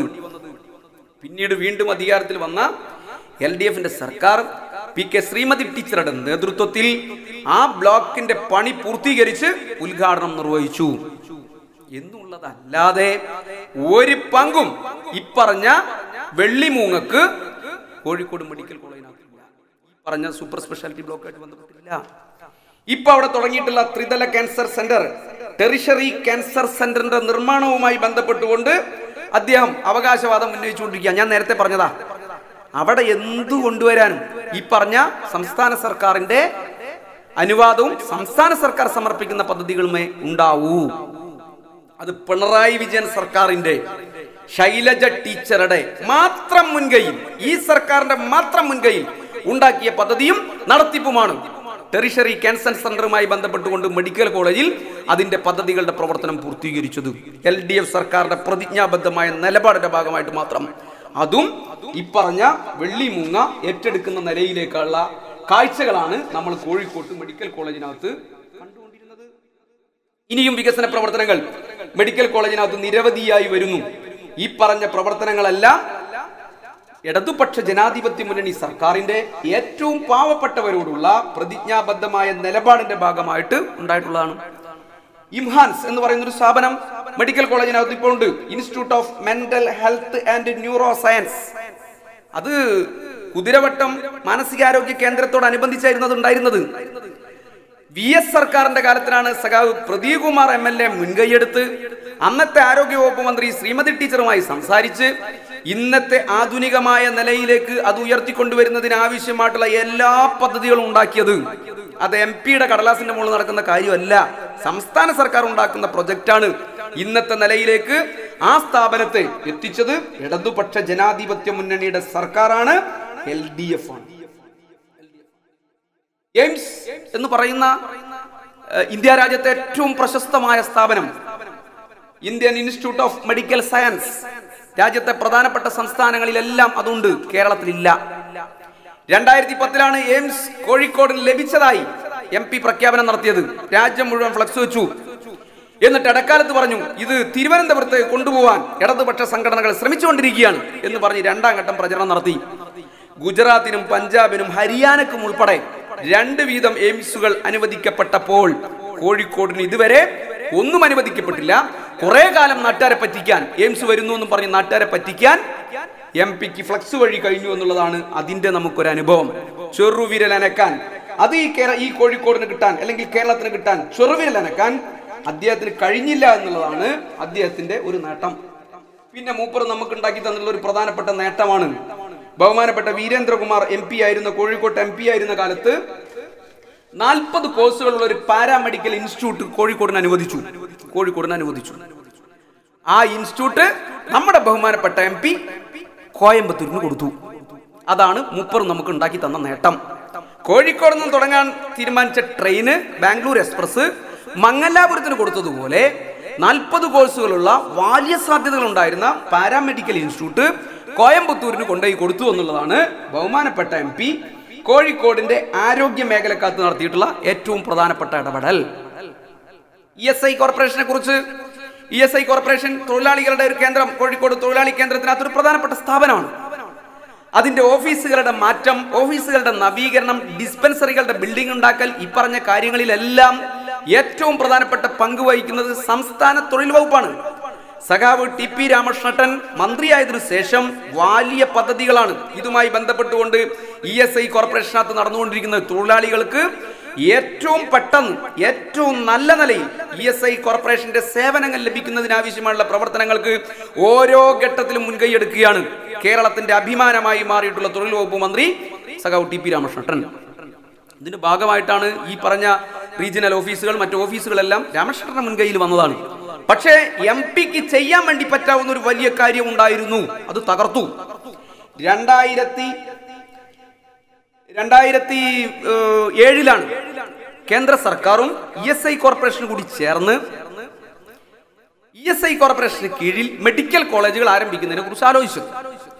അക്കാലത്ത് നമ്മുടെ വ്യവസായ വകുപ്പ് മന്ത്രി എളമരം കരീം ബേപ്പൂരിന്റെ MLA ആണ്, കോഴിക്കോടിന്റെ നേതാവാണ്. അതേപോലെ തന്നെ അന്നത്തെ ഈ മഞ്ചേരി മണ്ഡലത്തിന്റെ ഭാഗമായിരുന്ന ബേപ്പൂർ അസംബ്ലി മണ്ഡലത്തിനകത്താണ് ഫറൂഖ് ESI ഹോസ്പിറ്റൽ ഉള്ളത്. വടക്കൻ മലബാറിലെ ഏറ്റവും പ്രധാനപ്പെട്ട ESI തൊഴിലാളികൾ ആശ്രയിക്കുന്ന 100 കണക്കിന് രോഗികൾക്ക് കടത്തി ചികിത്സ നൽകാനും ആധുനികമായ സൗകര്യങ്ങളും എല്ലാം ഉണ്ടാക്കാനും ഉള്ളതുമായിട്ടുള്ള ആശുപത്രിയാണ് Farook ESI hospital. 2007 TK Hamza, അതേപോലെ തന്നെ സംസ്ഥാന സർക്കാരിന്റെ ഭാഗത്തു നിന്ന് എളമരം കരീം, അന്നത്തെ തൊഴിൽ വകുപ്പ് മന്ത്രിയായിരുന്ന PK ഗുരുദാസൻ, ഇവരെല്ലാം കൂടി ചേർന്ന് ESI കോർപ്പറേഷൻ മെഡിക്കൽ കോളേജുകൾ ഉണ്ടാക്കുമ്പോൾ അതിലൊന്നായി ഫറൂഖ് ESIയെ പരിഗണിക്കണമെന്നുള്ള പ്രപ്പോസൽ മുന്നോട്ട് വെച്ചു. എന്നാൽ പിന്നീട് അധികാരത്തിൽ വന്ന UDF-ന്റെ സർക്കാർ ഈ ആശുപത്രി കൊല്ലത്തേക്ക് കൊണ്ടുപോയി. ഷിബു ബേബി ജോൺ മന്ത്രിയായിരുന്ന കാലത്താണ് പ്രപ്പോസ് ചെയ്യപ്പെട്ട കോഴിക്കോട് അല്ലെങ്കിൽ ഫറൂഖ് ESI ആശുപത്രി കൊല്ലത്തേക്ക് കൊണ്ടുപോയത്. ചെറുവിരൽ അനക്കിയില്ല കോഴിക്കോടിന്റെ MP, ചെറുവിരൽ അനക്കിയില്ല UDF സർക്കാർ, അവരറക്കില്ല. കാരണം തൊഴിൽ വകുപ്പ് മന്ത്രി അദ്ദേഹമാണ്, അദ്ദേഹം കൊല്ലത്തേക്ക് അത് കൊണ്ടുപോയി എന്നുള്ളതായിരുന്നു നമുക്ക് അനുഭവം. ഞാൻ നേരത്തെ പറഞ്ഞതുപോലെ ഇവിടെ കിട്ടിയതെല്ലാം പുറത്തേക്ക് കൊടുത്തു എന്നുള്ളതല്ലാതെ ഒരു സാധനവും ഇങ്ങോട്ട് കൊണ്ടുവരാൻ MP-ക്ക് കഴിഞ്ഞില്ല എന്നുള്ളതാണ് നമ്മുടെ ഒരു അനുഭവം. പൊതുവിദ്യാഭ്യാസ രംഗത്ത് രാജ്യത്തിന്റെ ശ്രദ്ധാകേന്ദ്രമായി മാറുകയാണ് കോഴിക്കോട്. എ പ്രദീപ് കുമാർ MLA നേതൃത്വത്തിൽ നടപ്പിലാക്കുന്ന പ്രിസം പദ്ധതി ഉൾപ്പെടെ രാജ്യം മാതൃകയായി സ്വീകരിക്കുകയാണ്, ലോകം മാതൃകയായി സ്വീകരിക്കുകയാണ്. നമ്മുടെ പൊതുവിദ്യാഭ്യാസ സ്ഥാപനങ്ങളെല്ലാം അത്യുന്നതങ്ങളിലേക്ക് ഉയരുമ്പോൾ കോഴിക്കോട്ടെ കേന്ദ്രീയ വിദ്യാലയങ്ങളുടെയും കേന്ദ്ര സർക്കാർ വിദ്യാലയങ്ങളുടെയുമുള്ള അനുഭവം എന്താണെന്ന് പരിശോധിക്കട്ടെ. 2 കേന്ദ്രീയ വിദ്യാലയങ്ങളാണ് കോഴിക്കോട്ടുള്ളത്. 2 കേന്ദ്രീയ വിദ്യാലയങ്ങൾ. ആ 2 കേന്ദ്രീയ വിദ്യാലയങ്ങളിൽ ഒന്ന് ഈസ്റ്റിൽ കേന്ദ്രീയ വിദ്യാലയമാണ്. അതിന്റെ ബിൽഡിംഗ് എല്ലാം ജീർണിച്ച് തകർന്ന് തരിപ്പണമാവുന്ന ഘട്ടമായി. അവസാനം ക്ലാസ് നടത്താൻ വേണ്ടി പറ്റാത്ത ഘട്ടത്തിൽ ക്ലാസ് നിർത്തിവെച്ചു, ബിൽഡിങ്ങിൽ ക്ലാസ് നിർത്തിവെച്ചു. ഇപ്പൊ അവിടെ ഷിഫ്റ്റ് സമ്പ്രദായമാണ്. സെൻട്രൽ സ്കൂൾ എന്നുള്ളത് വലിയ പ്രതീക്ഷയോട് കൂടിയിട്ടാണ് രക്ഷിതാക്കളും ആളുകളെല്ലാം കാണുന്നത്. വലിയ ഉന്നതമായ ബോധന രീതികളെല്ലാമാണ് അവിടെ നടക്കുന്നത്. ഉന്നതമായ രീതിയിലുള്ള വിദ്യാഭ്യാസം കുട്ടികൾക്ക് ലഭിക്കും എന്നുള്ളതെല്ലാം നാടിന്റെ അനുഭവമാണ്. അതുകൊണ്ട് കേന്ദ്രീയ വിദ്യാലയത്തിൽ കുട്ടികളെ പഠിപ്പിക്കാൻ വലിയ ഗമയായിട്ടും അനുഭവമായിട്ടും കാണുന്നവരാണ് രക്ഷിതാക്കൾ. പക്ഷേ കോഴിക്കോട്ടെ സെൻട്രൽ സ്കൂളുകളുടെ സ്ഥിതി അതീവ ദയനീയം. ഇന്ത്യ രാജ്യത്ത് തന്നെ ഷിഫ്റ്റ് സമ്പ്രദായമുള്ള ഒരു സെൻട്രൽ സ്കൂൾ തന്റെ മണ്ഡലത്തിലുണ്ട് എന്ന് ഒരു ഉളുപ്പുമില്ലാതെ അഭിമാനത്തോടു കൂടി പറയാം കോഴിക്കോട് MP. 10 വർഷത്തിനിടയിൽ 50 കോടി രൂപ അദ്ദേഹത്തിന് ഫണ്ടായിട്ട് ലഭിച്ചു. 10 രൂപ ആ സ്കൂളുകൾക്ക് വേണ്ടി മാറ്റിവെച്ചോ? ഒരു 1-2 കോടി രൂപ മുടക്കി അവിടെ ഒരു ബിൽഡിംഗ് ഉണ്ടാക്കി കൊടുക്കുന്നതിന് എന്തെങ്കിലും തടസ്സങ്ങൾ ഉണ്ടായിരുന്നോ? ഒന്നും ചെയ്തില്ല. ആ കേന്ദ്രീയ വിദ്യാലയങ്ങളെ തകർക്കുക എന്നുള്ളതാണ് 10 വർഷക്കാലമായി അദ്ദേഹം ചെയ്ത കാര്യം. നിങ്ങൾ നോക്ക്, ഈ ഈസ്റ്റിൽ സ്കൂളിന്റെ ചുറ്റുഭാഗത്താണ് 1 കിലോമീറ്റർ 1.5 കിലോമീറ്റർ ചുറ്റളവിലാണ് കാരപ്പറമ്പ് ഹൈസ്കൂൾ, നടക്കാവ് ഗേൾസ്, ഇപ്പുറത്ത് മെഡിക്കൽ കോളേജ് ക്യാമ്പസ് സ്കൂൾ. ഇതെല്ലാം അന്താരാഷ്ട്ര നിലവാരത്തിലാണ്. രാജ്യത്ത് തന്നെ ഏറ്റവും ഉന്നത നിലവാരത്തിലുള്ള സ്കൂളുകളിൽ അടിസ്ഥാന സൗകര്യങ്ങളുള്ള സ്കൂളുകളായി, അക്കാഡമിക് നിലവാരത്തിന്റെ കാര്യത്തിലായാലും മറ്റു സൗകര്യങ്ങളുടെ കാര്യത്തിലായാലും രാജ്യത്തെ 1-ാം നമ്പർ സ്കൂളുകളായി ഈ സ്കൂളുകൾ മാറുക. എ പ്രദീപ് കുമാർ MLA നേതൃത്വത്തിൽ വിസ്മയകരമായ വികസനം അവിടെ നടത്തിയത്. അതുകൊണ്ട് പ്രദീപ് കുമാറിന് നഗരത്തിൽ ബോർഡ് വെക്കേണ്ട കാര്യമില്ല. കാരണം ജനഹൃദയങ്ങളിൽ അദ്ദേഹം ജീവിക്കുന്നു. അദ്ദേഹം നടത്തുന്ന വികസന പ്രവർത്തനങ്ങൾ ജനഹൃദയങ്ങളിൽ സ്ഥാനം നേടുമ്പോൾ അദ്ദേഹത്തിന് ഫ്ലക്സ് വെക്കേണ്ട കാര്യമില്ല. പക്ഷേ ഒന്നും ചെയ്യാൻ കഴിയാത്തവർ, കഴിവുകെട്ടവരായിട്ടുള്ള ജനപ്രതിനിധികളാവുമ്പോൾ അവർക്ക് ഫ്ലക്സിൽ ജീവിക്കേണ്ടി വരുന്നു എന്നുള്ളതാണ് ഇതുമായി ബന്ധപ്പെട്ടുകൊണ്ടുള്ള കോഴിക്കോട് നഗരത്തിന്റെ അവസ്ഥ എന്ന് പറയുന്നത്. ഒന്നും ചെയ്തില്ല ഈ സ്കൂളുകളുടെ ഭാഗമായിട്ട്. അതേപോലെ തന്നെയാണ് നമ്മുടെ പ്രധാനപ്പെട്ട 2 വിദ്യാഭ്യാസ സ്ഥാപനം. അതിന് പുറമെ മൂപ്പർക്ക് ഒരു പുതിയ അവകാശവാദമായിട്ട് വന്നിട്ടുണ്ട്. 3ാമതൊരു സെൻട്രൽ സ്കൂൾ കൂടി കോഴിക്കോടിന് അനുവദിക്കാൻ വേണ്ടി പോകുന്നു. അത് ഉള്ളിയേരിയിലാണ് സ്ഥാപിക്കാൻ വേണ്ടി പോകുന്ന പ്രഖ്യാപനം. ഉള്ളിയേരിക്കാരും അറിഞ്ഞില്ല. ഉള്ളിയേരിയിൽ സാധാരണയിൽ അവിടുത്തെ ഗ്രാമപഞ്ചായത്ത് ഇങ്ങനെ ഒരു പ്രൊപ്പോസൽ വന്നാൽ അതിന് സ്ഥലമെല്ലാം കണ്ടെത്തി ഒക്കെ കൊടുത്താൽ അതിനെ പറ്റിയുള്ള ആലോചന തന്നെ നടക്കും. ഉള്ളിയേരിക്കാരോ ഉള്ളിയേരി ഗ്രാമപഞ്ചായത്തോ ഇത്തരം ഒരു കാര്യം അറിഞ്ഞിട്ടേ ഇല്ല. മാനവശേഷി വികസന മന്ത്രാലയവും അറിഞ്ഞിട്ടില്ല. പിന്നെ എങ്ങനെയാണ് ഇത് വരുന്നത് എന്ന് നമുക്ക് അറിഞ്ഞുകൂടാ. എന്തായാലും 2 തകർത്തു. അത് തകർത്ത് കിടക്കുമ്പോഴാണ് ഇനി 3ാമത്തത് കൊണ്ടുവരും എന്നും പറഞ്ഞിട്ടുള്ള പുതിയ അവകാശവാദവുമായി നമ്മുടെ വെള്ളിമൂങ്ങ രംഗത്തിറങ്ങുന്നത് എന്നുള്ളതാണ് ഒരു ദുരന്തമായ അനുഭവം. കോഴിക്കോട്ടെ സാങ്കേതിക വിദ്യാഭ്യാസ മേഖലയിലെ വലിയ പ്രതീക്ഷയായിരുന്നു, കുട്ടികളുടെ വലിയ പ്രതീക്ഷയായിരുന്നു government model ITI.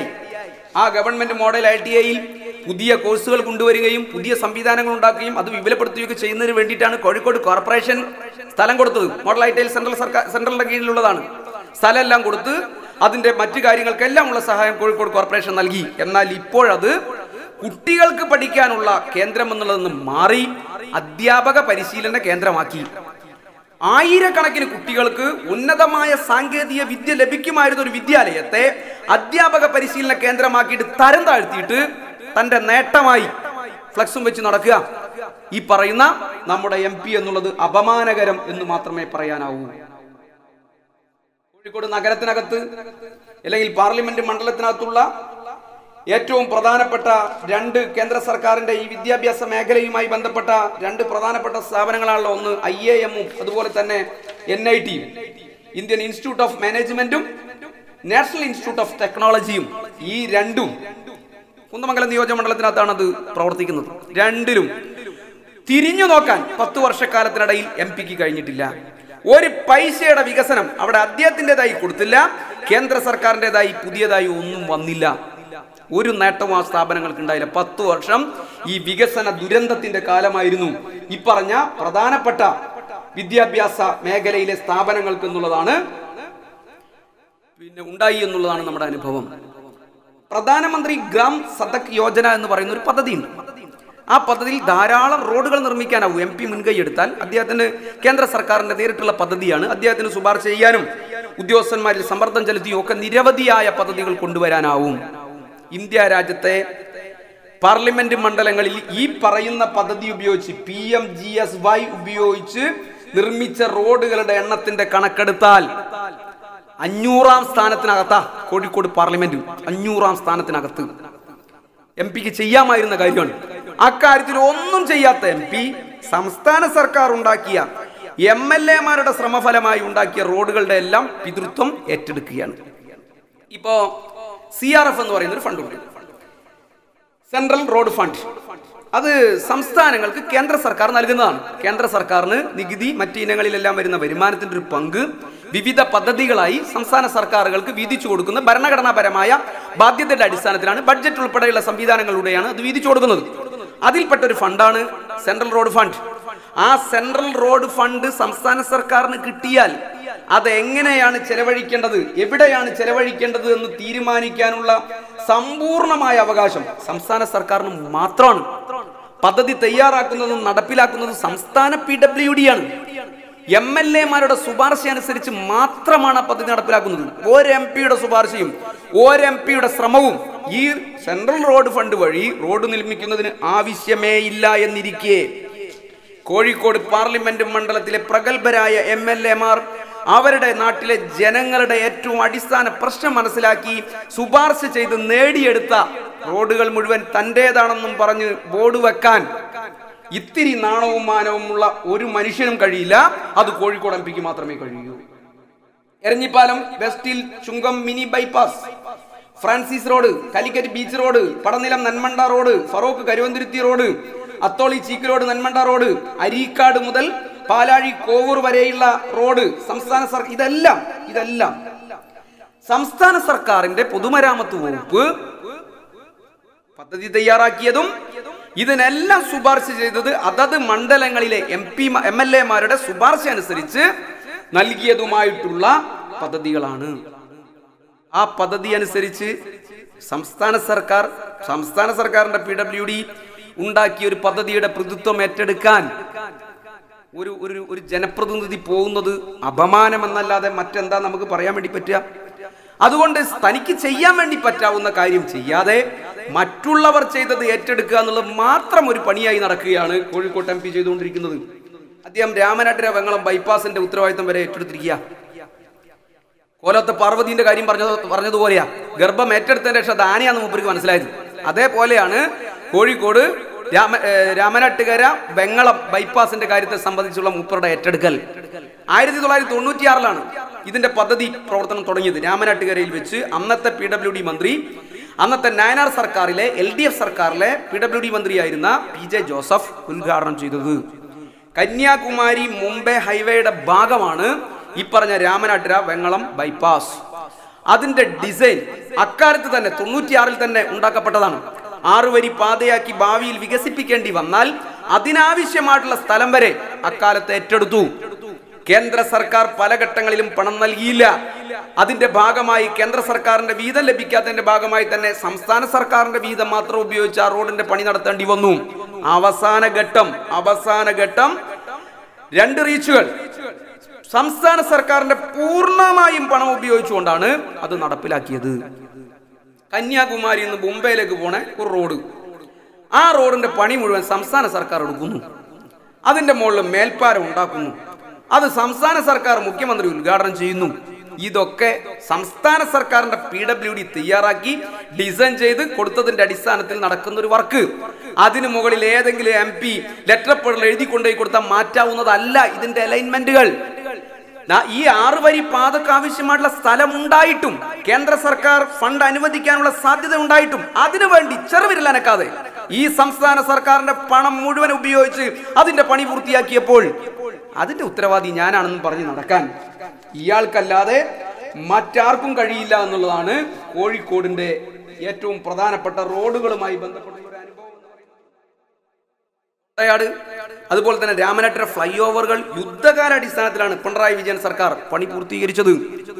City road improvement project എന്ന് പറയുന്ന ഒരു പദ്ധതി കോഴിക്കോട്ടുണ്ടായിരുന്നു. ആ പദ്ധതി 2011 ബഡ്ജറ്റിൽ ആ പദ്ധതിക്ക് വേണ്ടിയുള്ള പണം വകയിരുത്തി തോമസ് ഐസക് LDF സർക്കാരിലെ ധനകാര്യ വകുപ്പ് മന്ത്രി. പിന്നീട് 2011 അധികാരത്തിൽ വന്ന UDFന്റെ സർക്കാർ റിവൈസ് ബഡ്ജറ്റ് അവതരിപ്പിച്ചപ്പോൾ ഈ പദ്ധതി മുഴുവൻ തകർത്തു, ഒഴിവാക്കി, പൂർണ്ണമായും ഒഴിവാക്കി. അക്കാലത്ത് ഇപ്പൊ നിർമ്മിച്ച 2 ഫ്ലൈ ഓവറുകൾ, എരഞ്ഞിപ്പാലത്ത് ഫ്ലൈ ഓവർ, മലാപ്പറമ്പിൽ ഫ്ലൈ ഓവർ, അതേപോലെ തന്നെ 6 റോഡുകളുടെ ആധുനികമായ നവീകരണം, വിവിധ ജംഗ്ഷനുകളുടെ വീതി കൂട്ടൽ, ഇതെല്ലാം ആ പ്രോജക്റ്റിലുള്ള സമഗ്രമായ പദ്ധതിയായിരുന്നു. കോഴിക്കോട് നഗരത്തിന്റെ ഈ ട്രാഫിക് ബ്ലോക്ക് ഒഴിവാക്കുന്നതിനുള്ള സമഗ്രമായ പദ്ധതിയായിരുന്നു അക്കാലത്ത് തയ്യാറാക്കിയത്. ആ പദ്ധതി UDF സർക്കാർ അട്ടിമറിച്ചു. പിന്നീട് നടന്ന വലിയ സമരങ്ങളുടെ ഭാഗമായിട്ടാണ് ചില റോഡുകൾക്കെങ്കിലും ഫണ്ട് വെക്കുന്ന അവസ്ഥ അവസാന ഘട്ടത്തിൽ ഉണ്ടായത്. ഇപ്പോൾ ഇടതുപക്ഷ ജനാധിപത്യ മുന്നണിയുടെ സർക്കാർ, പിണറായി വിജയൻ സർക്കാർ കഴിഞ്ഞ 3 വർഷക്കാലമായി ഈ നഗരത്തിന്റെ വികസനത്തിന് വേണ്ടി കോടിക്കണക്കിന് രൂപയാണ് ഓരോ ഘട്ടങ്ങളിലുമായി നൽകിക്കൊണ്ടിരിക്കുന്നത് എന്നുള്ളതാണ് നമ്മുടെ അനുഭവം. മോണോറെയിൽ നമ്മൾ കേൾക്കാൻ തുടങ്ങിയിട്ട് 10 കൊല്ലായി. മോണോറെയിൽ ഇതാ വരാൻ വേണ്ടി പോകുന്നു. എവിടെ മോണോറെയിൽ? എന്താണ് അതിനുവേണ്ടി MP ചെയ്തത്? എന്താണ് അതിനുവേണ്ടി നടന്ന കാര്യങ്ങൾ? ഏത് വഴിയാണ് മോണോറെയിൽ പോകുന്നത്? ആരാണ് ഇതിന്റെ സർവേ നടത്തിയത്? ആരാണ് ഇതിന്റെ പദ്ധതി തയ്യാറാക്കാൻ, DPR തയ്യാറാക്കാൻ വേണ്ടി നിശ്ചയിച്ചുള്ള കൺസൾട്ടൻസി? പറയ്. LDF സർക്കാർ, സംസ്ഥാന സർക്കാർ സഹകരിക്കുന്നില്ല എന്നുള്ള പറയുന്നത്. 10 വർഷത്തിനിടയിൽ 5 വർഷം UDF ഭരിച്ചില്ലേ? 5 വർഷം UDF ഭരിച്ചു. എന്തായിരുന്നു MP കാര്യത്തിൽ ചെയ്ത കാര്യം? ഒരു കാര്യവും നടത്താതെ ഇപ്പോഴും അതിന്റെ അവകാശവാദവുമായി നടക്കാൻ ഒരു നാണവും നമ്മുടെ MPക്ക് ഇല്ല എന്നുള്ളതാണ് മോണോറെയിലുമായി ബന്ധപ്പെട്ടുകൊണ്ടുണ്ടായിട്ടുള്ള നമ്മുടെ അനുഭവം. ബേപ്പൂർ തുറമുഖം സംസ്ഥാനത്ത് തന്നെ ഏറ്റവും പ്രധാനപ്പെട്ട തുറമുഖം. അതിന്റെ വികസനത്തിന് വേണ്ടി ഒന്നവിടെ സന്ദർശിക്കാൻ പോലും 10 കൊല്ലത്തിനിടയിൽ MPക്ക് ആയിട്ടില്ല. അങ്ങനെ ഉണ്ടല്ലോ, ഒന്നവിടെ സന്ദർശിച്ച് എന്തെല്ലാം അതിന്റെ ഏർപ്പാടെന്നൊക്കെ നോക്കി ഒരു അഭിപ്രായം പറയാൻ വേണ്ടി പോലും MP തയ്യാറായിട്ടില്ല. ഇടതുപക്ഷ ജനാധിപത്യ മുന്നണിയുടെ സർക്കാർ പോർട്ടിനു വേണ്ടി പുതിയ സ്ഥലം ഏറ്റെടുക്കൽ, അക്വസിഷൻ പ്രവർത്തനങ്ങൾ പൂർത്തീകരിച്ചു. സ്ഥലം അത് പോർട്ടിന്റെ കയ്യിലായി കഴിഞ്ഞു. ഇനി കഴിഞ്ഞതിന്റെ മുന്നത്തെ ബഡ്ജറ്റിൽ ഈ പോർട്ടിന്റെ വികസനത്തിന് വേണ്ടി മാറ്റിവെച്ച കോടിക്കണക്കിന് രൂപയുണ്ട്. ആ തുക ഉപയോഗപ്പെടുത്തി പോർട്ടിന്റെ സമഗ്രമായ വികസനം നടത്തുന്നതിന് വേണ്ടിയുള്ള പരിപാടികൾ തയ്യാറാക്കുകയാണ്. ഒന്നും ഈ ഒരു പ്രധാനപ്പെട്ട പോർട്ടിന് വേണ്ടി ചെയ്യാൻ വേണ്ടി പറ്റാത്ത അദ്ദേഹം ഒരു പുതിയ പദ്ധതി പ്രഖ്യാപിച്ചിരിക്കുന്നു. 400 കോടി രൂപ മുടക്കി ബേപ്പൂർ പോർട്ടിൽ നിന്ന് മലാപ്പറമ്പ് വരെ 6 വരി പാത പ്രഖ്യാപിച്ചിരിക്കാം. 4 വരി മേൽപ്പാലം ഉൾപ്പെടെയുള്ള സംവിധാനങ്ങളോടുകൂടി. എവിടുന്ന് കിട്ടി MPക്ക് ഈ പദ്ധതി? ആരാണ് ഈ പദ്ധതിയെ സംബന്ധിച്ച് തീരുമാനമെടുത്തത്? എവിടെയാണ് ഇത് സംബന്ധിച്ച് ചർച്ച ചെയ്തത്? ഏത് വഴിയിലൂടെയാണ് ഈ റോഡ് പോകുന്നത്? ഇങ്ങനെ ഒരു റോഡ് ഉണ്ടാക്കുമ്പോൾ ബേപ്പൂര് പോലെയുള്ള, കോഴിക്കോട് നഗരം പോലെയുള്ള പ്രദേശത്തിനകത്ത് ജനനിബിഡമായ പ്രദേശത്തിലൂടെ ഈ റോഡ് പോകുമ്പോൾ അതിന്റെ ഓരങ്ങളിൽ താമസിക്കുന്ന 10,000-കണക്കായ മനുഷ്യരെ, കുടുംബങ്ങളെ എവിടെ കൊണ്ടുപോയി പുനരധിവസിപ്പിക്കും എന്നുള്ളതിനെ കുറിച്ച് എന്തെങ്കിലും ധാരണയോ പദ്ധതിയോ MPക്കുണ്ടോ? ഇങ്ങനെ ഒരു പദ്ധതിയെ നിലവിലില്ല. ഇങ്ങനെ ഒരു ചർച്ച നടന്നത് തീരദേശ പാതയുമായി ബന്ധപ്പെട്ടുകൊണ്ടുള്ള തീരദേശ പാതയുമായി ബന്ധപ്പെട്ടുകൊണ്ടുള്ള ഒരു ചർച്ച നടന്നപ്പോൾ അതിലൊരു അഭിപ്രായം വന്നതാണ് ഈ പറഞ്ഞത്. ആ അഭിപ്രായം പറയുന്നത് കേട്ടിട്ട് അതൊരു പദ്ധതിയായി പ്രഖ്യാപിച്ച് നാട്ടുകാരെ പറ്റിക്കാൻ നടക്കുകയാണ് നമ്മുടെ MP ചെയ്തുകൊണ്ടിരിക്കുന്ന വാദങ്ങൾ എന്നുള്ളതാണ് ഈ പറഞ്ഞ ഏറ്റവും അവസാനത്തെ 400 കോടിയുടെ റോഡിന്റെ കാര്യത്തിൽ പറയാനുള്ളത്.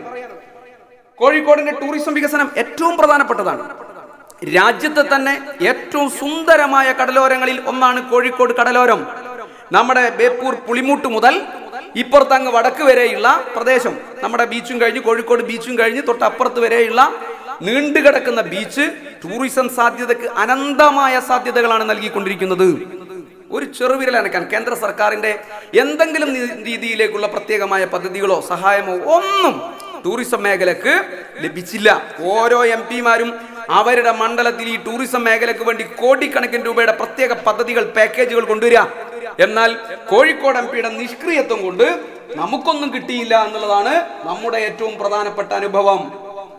എന്നാൽ അദ്ദേഹത്തിന്റെ അവകാശവാദത്തിലുള്ള ഒരു ടൂറിസം പ്രോജക്റ്റ് ഉണ്ട്, ബാലുശ്ശേരിയിൽ നടപ്പിലാക്കുന്ന ബഹുമാനപ്പെട്ട ബാലുശ്ശേരി MLA പുരുഷൻ കടലുണ്ടിയുടെ നേതൃത്വത്തിൽ അദ്ദേഹത്തിന്റെ മുൻകൈയിൽ ബാലുശ്ശേരിയിലെയും അതിന്റെ തൊട്ടടുത്ത പ്രദേശങ്ങളിലെയും എല്ലാം ടൂറിസ്റ്റ് കേന്ദ്രങ്ങളെ ബന്ധപ്പെടുത്തിക്കൊണ്ടും കക്കയം ഡാം, അതിന്റെ അപ്പുറത്ത് തന്നെ വയനാട് ജില്ലയിലെ ബാണാസുര സാഗർ ഉൾപ്പെടെയുള്ള സംവിധാനങ്ങൾ, ഇതെല്ലാറ്റിനെയും ഉപയോഗപ്പെടുത്തിക്കൊണ്ട് ഹൈഡൽ ടൂറിസം പ്രോജക്ട്, ഇതെല്ലാം LDF സർക്കാരിന്റെ പദ്ധതിയാണ്. ബാലുശ്ശേരി മണ്ഡലത്തിൽ നടപ്പിലാക്കുന്ന കക്കയം ഡാം ഉൾപ്പെടെ ബാലുശ്ശേരി മണ്ഡലത്തിനകത്താണ്. ഹൈഡൽ ടൂറിസവുമായി ബന്ധപ്പെട്ടുകൊണ്ട് 300 കോടിയുടെ പ്രൊജക്റ്റാണ് ഇലക്ട്രിസിറ്റി ബോർഡും നമ്മുടെ ധനകാര്യമന്ത്രിയും ഒക്കെ കൂടി പ്രഖ്യാപിച്ചിട്ടുള്ളത്. അതിന്റെ കൂടെ തന്നെ ഈ പറഞ്ഞ പദ്ധതികളെയും കൂടി കൂട്ടിയോജിപ്പിച്ച് സമഗ്രമായ ഒരു പദ്ധതി സഖാവ് പുരുഷൻ കടലുണ്ടിയുടെ മുൻകൈയിൽ അവിടെ തയ്യാറാക്കുക. അത് എന്റേതാണ് എന്ന് ഒരു നാണവുമില്ലാതെ പ്രഖ്യാപിക്കുകയാണ് നമ്മുടെ MP ചെയ്തുകൊണ്ടിരിക്കുന്നത്. എന്താ ഈ പറഞ്ഞ 10 വർഷത്തിനിടയിൽ കോഴിക്കോട് മണ്ഡലത്തിനകത്ത് MP എന്നുള്ള നിലയിൽ ഞാൻ മുൻകൈയെടുത്ത് ഇന്നത് ചെയ്തു എന്ന് അദ്ദേഹത്തിന് പറയാൻ ഒന്നുമില്ല. ആകെ അദ്ദേഹത്തിന് പറഞ്ഞൊരു കാര്യം, ഉള്ളിയേരിയല്ല, ഉണ്ണികുളം പഞ്ചായത്തിൽ സൻസദ് ആദർശ് ഗ്രാം യോജന എന്ന് പറയുന്ന പദ്ധതിയിൽ അദ്ദേഹം ദത്തെടുത്ത ഗ്രാമപഞ്ചായത്തിനെ കുറിച്ചാണ്. എല്ലാ MP-മാർക്കും ഓരോ വർഷവും ഓരോ ഗ്രാമങ്ങൾ ഇതേപോലെ ദത്തെടുക്കാം. എന്നാൽ 10 വർഷത്തിനിടയിൽ 3 ദത്തെടുത്ത് പൂർത്തിയാക്കി എന്ന് പറയുന്ന ഒരു ഗ്രാമം ഈ പറഞ്ഞതാണ്. എന്താ അവിടെ നടന്നത്? 43 കോടിയുടെ വികസനം നടത്തിയെന്നാണ് അദ്ദേഹത്തിന്റെ നഗരത്തിൽ നടത്തുന്ന പ്രചരണം. അദ്ദേഹം അവിടെ നടത്താനാവില്ല. അവിടെ ആകെ നടന്നത് ഇലക്ട്രിസിറ്റി ബോർഡ് പഴയ ഇലക്ട്രിക് പോസ്റ്റുകളെല്ലാം മാറ്റി, ലൈനെല്ലാം മാറ്റി എന്നുള്ളതല്ലാതെ, MP-യുടെ ഒരു ലോമാസ് ലൈറ്റ് അവിടെ സ്ഥാപിച്ചു എന്നുള്ളതല്ലാതെ ഉണ്ണികുളം ഗ്രാമപഞ്ചായത്തിനകത്ത് ഈ പറയുന്ന ആദർശ് ഗ്രാം യോജനയുമായി ബന്ധപ്പെട്ട് ഒന്നും നടന്നില്ല. ഒരു MP മുൻകൈയെടുത്ത ഇതൊരു പ്രോജക്റ്റാണ്. ഇത് നടപ്പിലാക്കപ്പെടുക MP-യുടെ ക്രിയാത്മകതയുടെ ഭാഗമായിട്ടാണ് ഇത് നടപ്പിലാക്കപ്പെടുക. കാരണം MP ശ്രമിച്ചാൽ കുറെ കേന്ദ്ര പദ്ധതികൾ കൊണ്ടുവരാം, സംസ്ഥാന സർക്കാരിന്റെ പദ്ധതികളെ ഇത് സംയുക്ത പദ്ധതികളായിട്ട് കൊണ്ടുവരാം. ഇതെല്ലാം വിശ്രമരഹിതമായി പ്രവർത്തിക്കുന്ന ഒരു MP കഴിയും. തൊട്ടപ്പുറത്ത് കോട്ടൂർ പഞ്ചായത്തിനകത്ത് CP നാരായണൻ MLA ദത്തെടുത്ത കോട്ടൂർ പഞ്ചായത്തിൽ നിരവധിയായ പദ്ധതികളാണ് നടന്നത്. അതുപോലെ ചെയ്യാം. പക്ഷേ ഫ്ലക്സിൽ മാത്രം ജീവിക്കുന്ന ഒരു മനുഷ്യന്, അങ്ങനെ മാത്രം ജീവിക്കാൻ ആഗ്രഹിക്കുകയും അങ്ങനെ മാത്രം കഴിവുള്ള ഒരാൾക്ക് ഈ പറഞ്ഞ പ്രവർത്തനങ്ങളൊന്നും കൊണ്ടുവരാൻ വേണ്ടി കഴിയില്ല എന്നുള്ളതാണ് അനുഭവം.